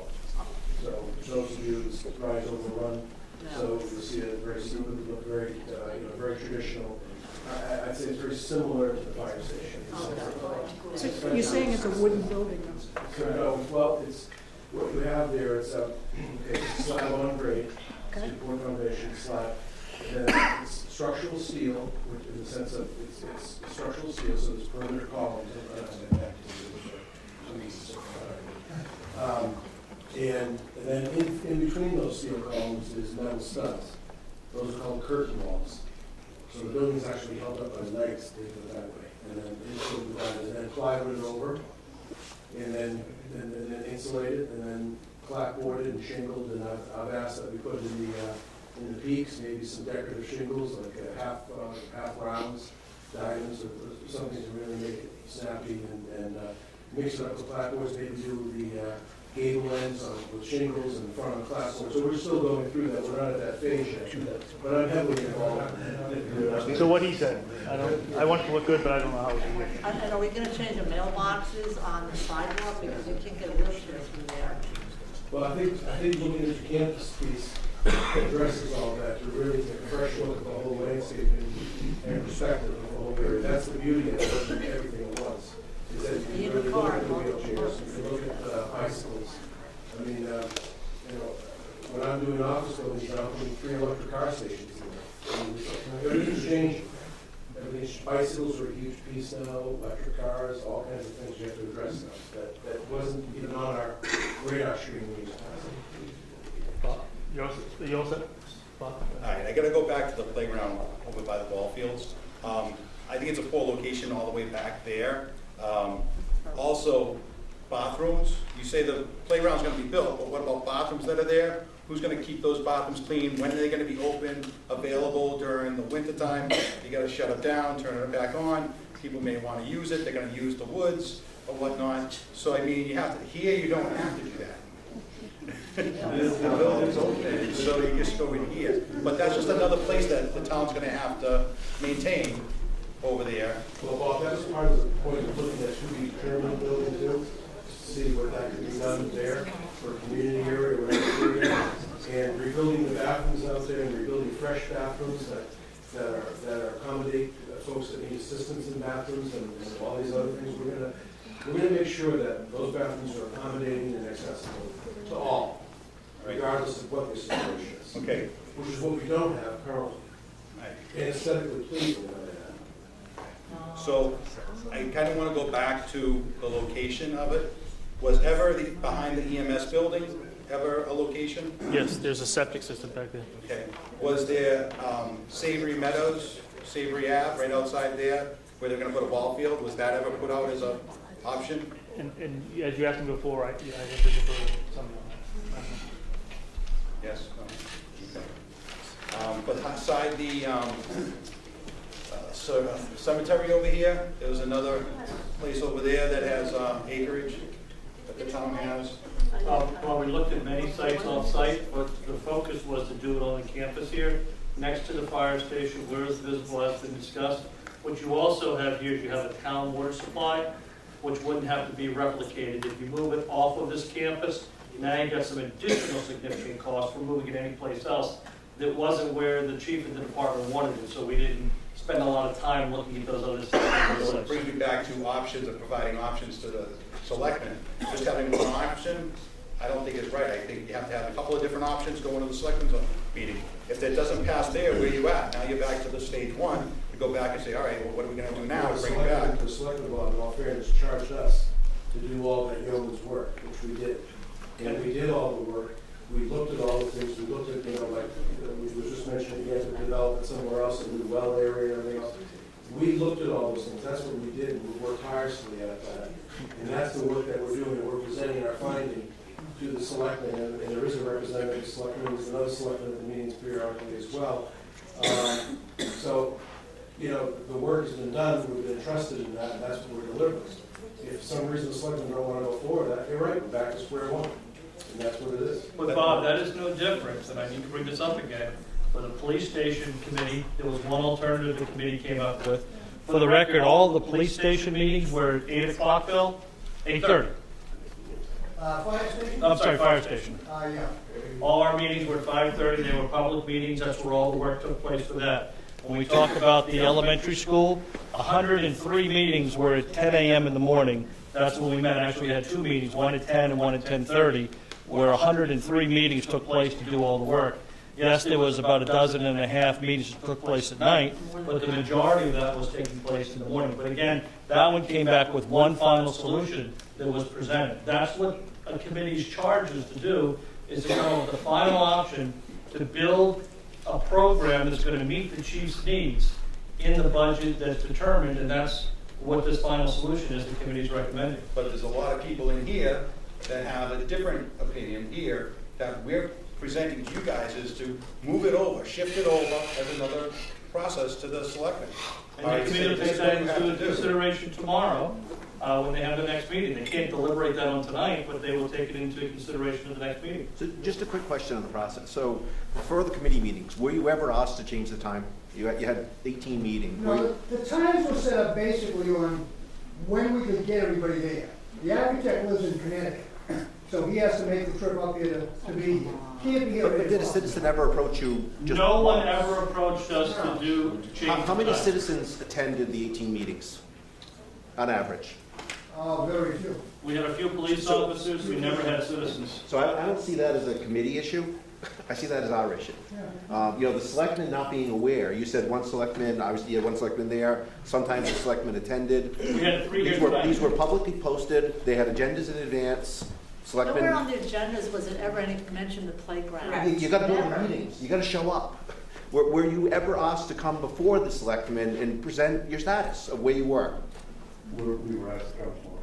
And you did a presentation. 10 months. 2 weeks ago, that updated the playground. They've That been was doing the this paper. for 10 months. The selectmen. What's going on with the last They've been one? trying to We're gonna take something away. Everybody thought it was gonna go with the old police station. No one asked them to change the time. But people might have asked them had they known that this was being discussed. This only came out 2 weeks ago. No, but the meetings, we had the same issue with the fire station that some people weren't happy with it afterwards. Same issue with the school that some people weren't happy with it afterwards. Every one of these has the opportunity for the people of the town to contribute. If you choose not to, and it's great that someone here is here tonight, but if you choose not to, you choose not to. We can't make a choice we didn't know we had. Can I ask one question, because I've been relatively quiet here, and I want to say a couple of things before we're done. Bill's never quiet. If it weren't for the playground, if we were just talking about plopping a police station somewhere, would anybody be here tonight? I would. If it wasn't for the playground, they wouldn't be having this for me, because I went last Tuesday, the selectmen, and I even talked for the first 15 minutes, the public forum, I said about the playground, please move it. Nobody said, oh, you know what, we're gonna talk about that later, because all it said on the agenda was police station update. I go, oh, I guess I look like an idiot. They're not talking about the playground, why did I bother coming? And lo and behold, it comes in the paper, they had a whole discussion about it. That's what's bothersome. Lack of, it's opaque. And let me, listen, I looked through all the agenda and I was shocked upon it, all 10 o'clock, 8 o'clock in the morning. I read to see, where does it say playground, where's the location, Center Street, everything was very vague. You know what, I'm like really upfront, everybody knows me, right? I mean, I say it like it is, and maybe I'm just not used to this kind of backdoor stuff, but I think part of that, like Sue Drew's not here anymore, but like she said, boy, before I raise my hand next time, town meeting, I'm gonna air all the dots, nothing assumed. Maybe they asked that you or me when you assume. That's a great point, but we have tried on all of these projects not to be in a closet. We try and be transparent. Kathy's written a lot of stories for us on, like on the fire station in particular, and Will on the police station. We want you to know about it. We're passionate about this as you guys are about the playground. We believe we're doing the right thing. We're not here to waste your money. We're trying to save you money. We're trying to give you the best product in the best place that works for this guy. And works for his success. Not just for me, for this town. For the town. Nobody said you're not, well, we're saying that, I think it's great, you all worked hard on it, but my big thing was, and you know what, I'm gonna summarize it. If you just said, you know what, we're kind of short on money, and the cheapest place to build it is really the playground, because we don't have to pay for excavation, you know?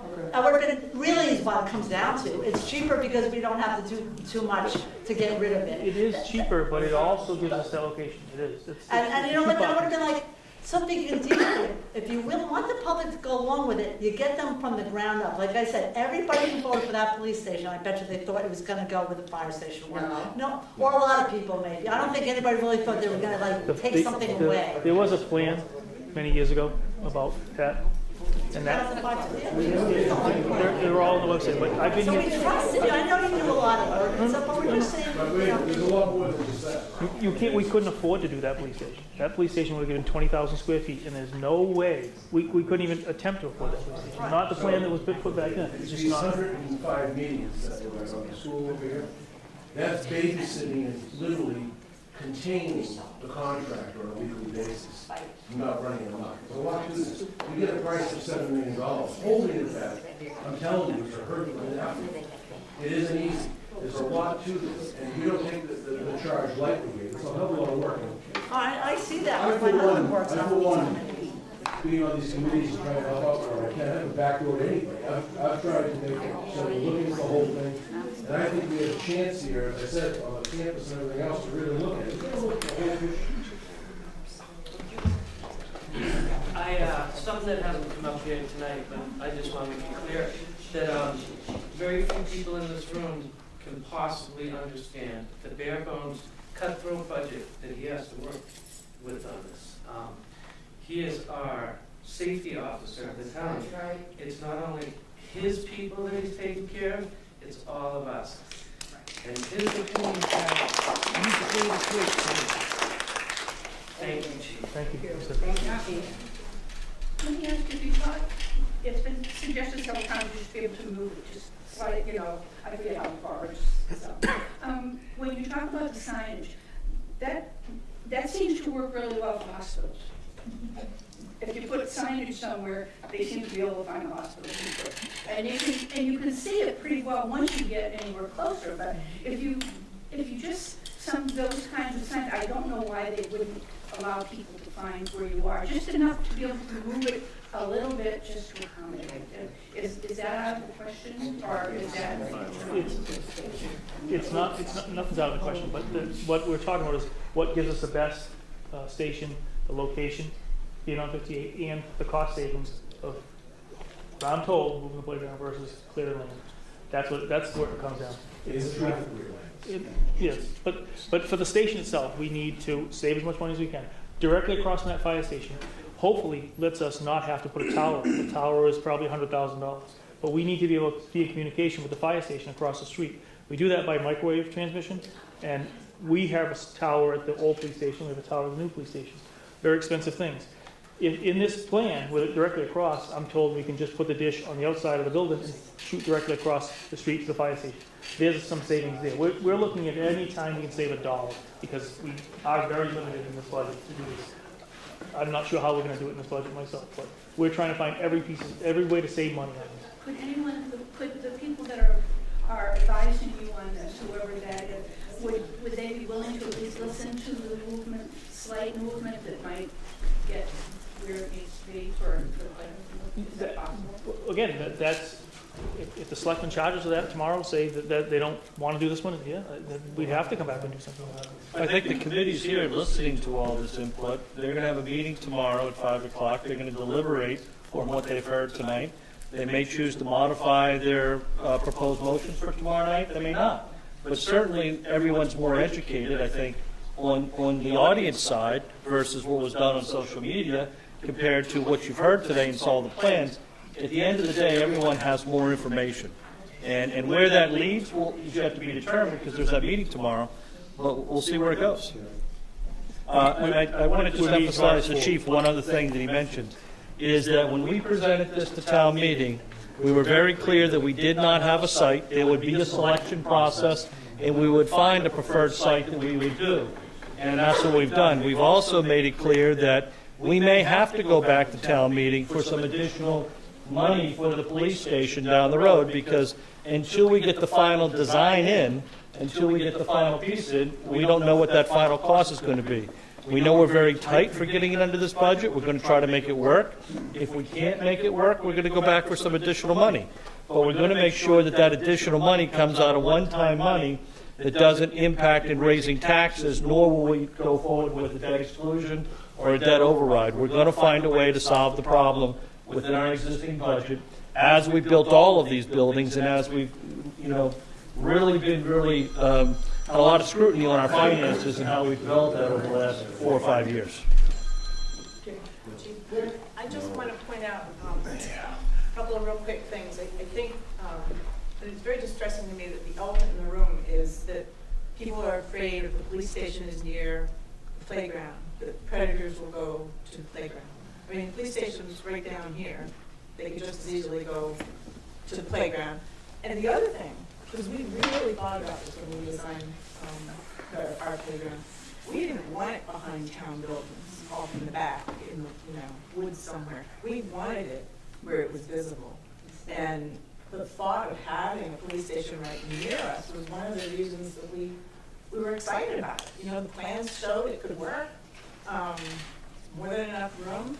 I just think, and I don't mean to direct this just to you, but you're the last one talking.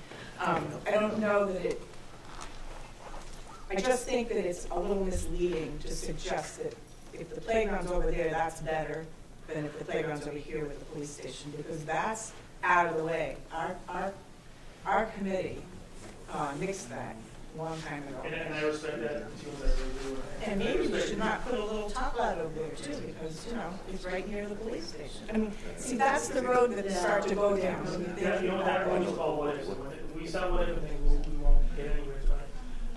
Because a playground next to a police station seems like an awful safe place for kids to play, and that's great. But if you read the news or you watch it, bad things happen to police stations all the time, and it can be dangerous. So we can sit here and try to decide whether it's safe or it's dangerous. I'm not going to go down that road. It'll be very safe until something happens. It's not. We're never going to get into that. But I think those are top of the side of this building. It's pretty good. And I respect that you didn't want to put it in the backyard. You can't see the street. So we all have children. I brought my 4-year-old daughter here, and I also spent quite a bit of time coaching my now 14-year-old daughter softball. In Fairhaven, it's the same thing. There's field, I have school, and that's it. And I go there and coach my daughter softball, or I go watch games, and my 4-year-old runs around circles and stuff. So I think, from my standpoint, and I respect what you said. I was just going to say that had I read my little thing here, I was going to suggest that it might be a lot cheaper to get UCPA money to build a top lot by the ball fields to solve that problem, because that solves that problem. The older kids are playing ball, the little kids are playing playground stays there. Structure there. I think another point too that needs to be brought up is that when the elementary school was built, is that times have changed over the last 18 years. And 18 years ago, it may have made sense to put the playgrounds on the front of the streets. But when we deliberately laid that out with the architects and the engineers, we deliberately put, unfortunately, the drop-off, the loading docks on the front, because we wanted to keep all the playgrounds in the back where they're isolated and protected, and also so the kids would have easier access to the play fields. And you keep the parking, and you keep the traffic from the trucks coming in right off the main road, in and out like that. So, things change because we live in an unsafe society. And that's how we have to start designing things. So our designers are all coming back with these suggestions. Again, the design you did back 18 years ago, great design then.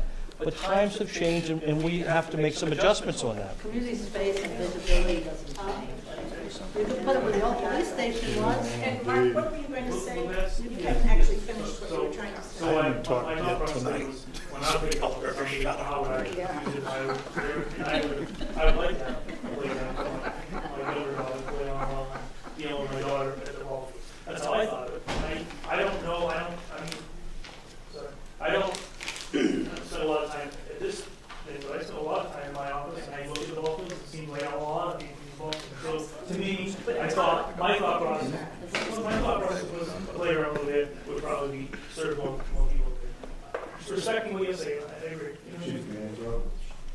There's a guy over here that used to throw balls on the back of my head. And he's looking for a ball, he wants to talk. I only been listening, and I know what it is to serve on a committee and put in a lot of time. And it seems, and I bet it's obvious to everybody, that this committee did a good job on the police station and the plans for it and all. And I want to thank them for all the time that they put in for us in that regard. I also have listened to all the concerns about the playground. And I have to say, I hope that when the committee does meet tomorrow night at 5 o'clock or whatever, they consider what well, that's what Michael I said. know, that's looking for. Chief always corrects me, 4 o'clock. 4 o'clock, So okay. one day we'd Well, show yeah, up and 5. that's a public meeting because it's a committee and it's, so if anybody wants to go to that, they should be able to go. Right? Right? Okay, but, my wife said something, and if I don't say something about this, I'm in for it. A fence, if that's something that might be a suggestion. When we were doing the school, there was a problem with the road that goes between Mamma Mia's and the school that goes out back. And they requested a fence, good fence that was visually acceptable and blocked a little. And we did it, and that worked out for those folks that live in the condos out back. So I don't know, I'm not suggesting that, but I did say, Mama suggested that. So, but anyway, I think that this playground thing has to get worked out. And I think these folks on this committee will consider all the thoughts and the idea of blending things in and working towards a plan seems to be what most of us will probably want to see there someday anyway, not cut up. And I've already been into Cumberland's many times. They have a room where their administration meets, and the ladies at the Cumberland said, the administration is in there. So I went in with my coffee, and I stood in the middle of the UE table, and I told them, this place has not had any renovations or improvements in 45 years because I've been here that long. So I said, get your planner and go see the town planner and do something about it. And I said, I'll see you later, but you know what? I'll be back. So anyway, thank you, folks. Dick, thank you. Anything new? Rehash stuff. Just in closing, I want to say, number one, to you, thank you for being here. I hope you learned something. I don't think we've changed every mind, but we've sure tried. We think we're on the right track. I will tell you one thing about the plan that you saw up here, the playground plan, and that'll be the last thing other than thank my team. That plan to use the playground was not ours. Our architect came back, gave us some designs. I think he gave us, 3 or 4. And he showed them to us, okay, yeah, that's okay. And he says, this next one, you're not gonna like. It's gonna cause problems, but it's by far the best location. And that was the site you see at the playground. Given the traffic flow, the safety concerns, that, in his opinion, we're paying this guy $450,000. His opinion was the best site, not ours, but after him talking for 10 minutes about why that was the best site, the committee, and David and I looked at each other and said, this is gonna be a fight. The playground has a following, we knew that. But we still went forward knowing in our hearts that we were doing the best thing we thought for the town. Okay, I'll leave it at that, but I'm gonna say some of that tomorrow night at the Board of Selectmen's meeting. I wanna thank you all for being here tonight. You're all gonna get a junior police officer badge for your persistence hanging in here this long. So the people on the left aren't gonna get one. The other thing I wanna do is I wanna thank my team, because I was incredibly proud tonight the way this was presented. I think the blood pressure level in here right now is dramatically decreased from where it was at 6 o'clock tonight, probably in their bodies as well as yours. I think we've all calmed down a little bit. We've at least tried to see our opponent's side. And I think we've all done that. I appreciate you. Heard some comments tonight. Geez, we didn't really know that. That looks like a good idea. So we appreciate that. But I appreciate what this team did to make this happen and go as well as it did.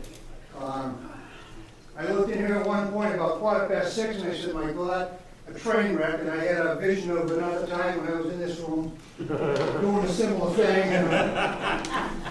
What good for the blood pressure then? I'm sorry? It worked for us, though. Well, it did, and that's the way it goes. Yeah.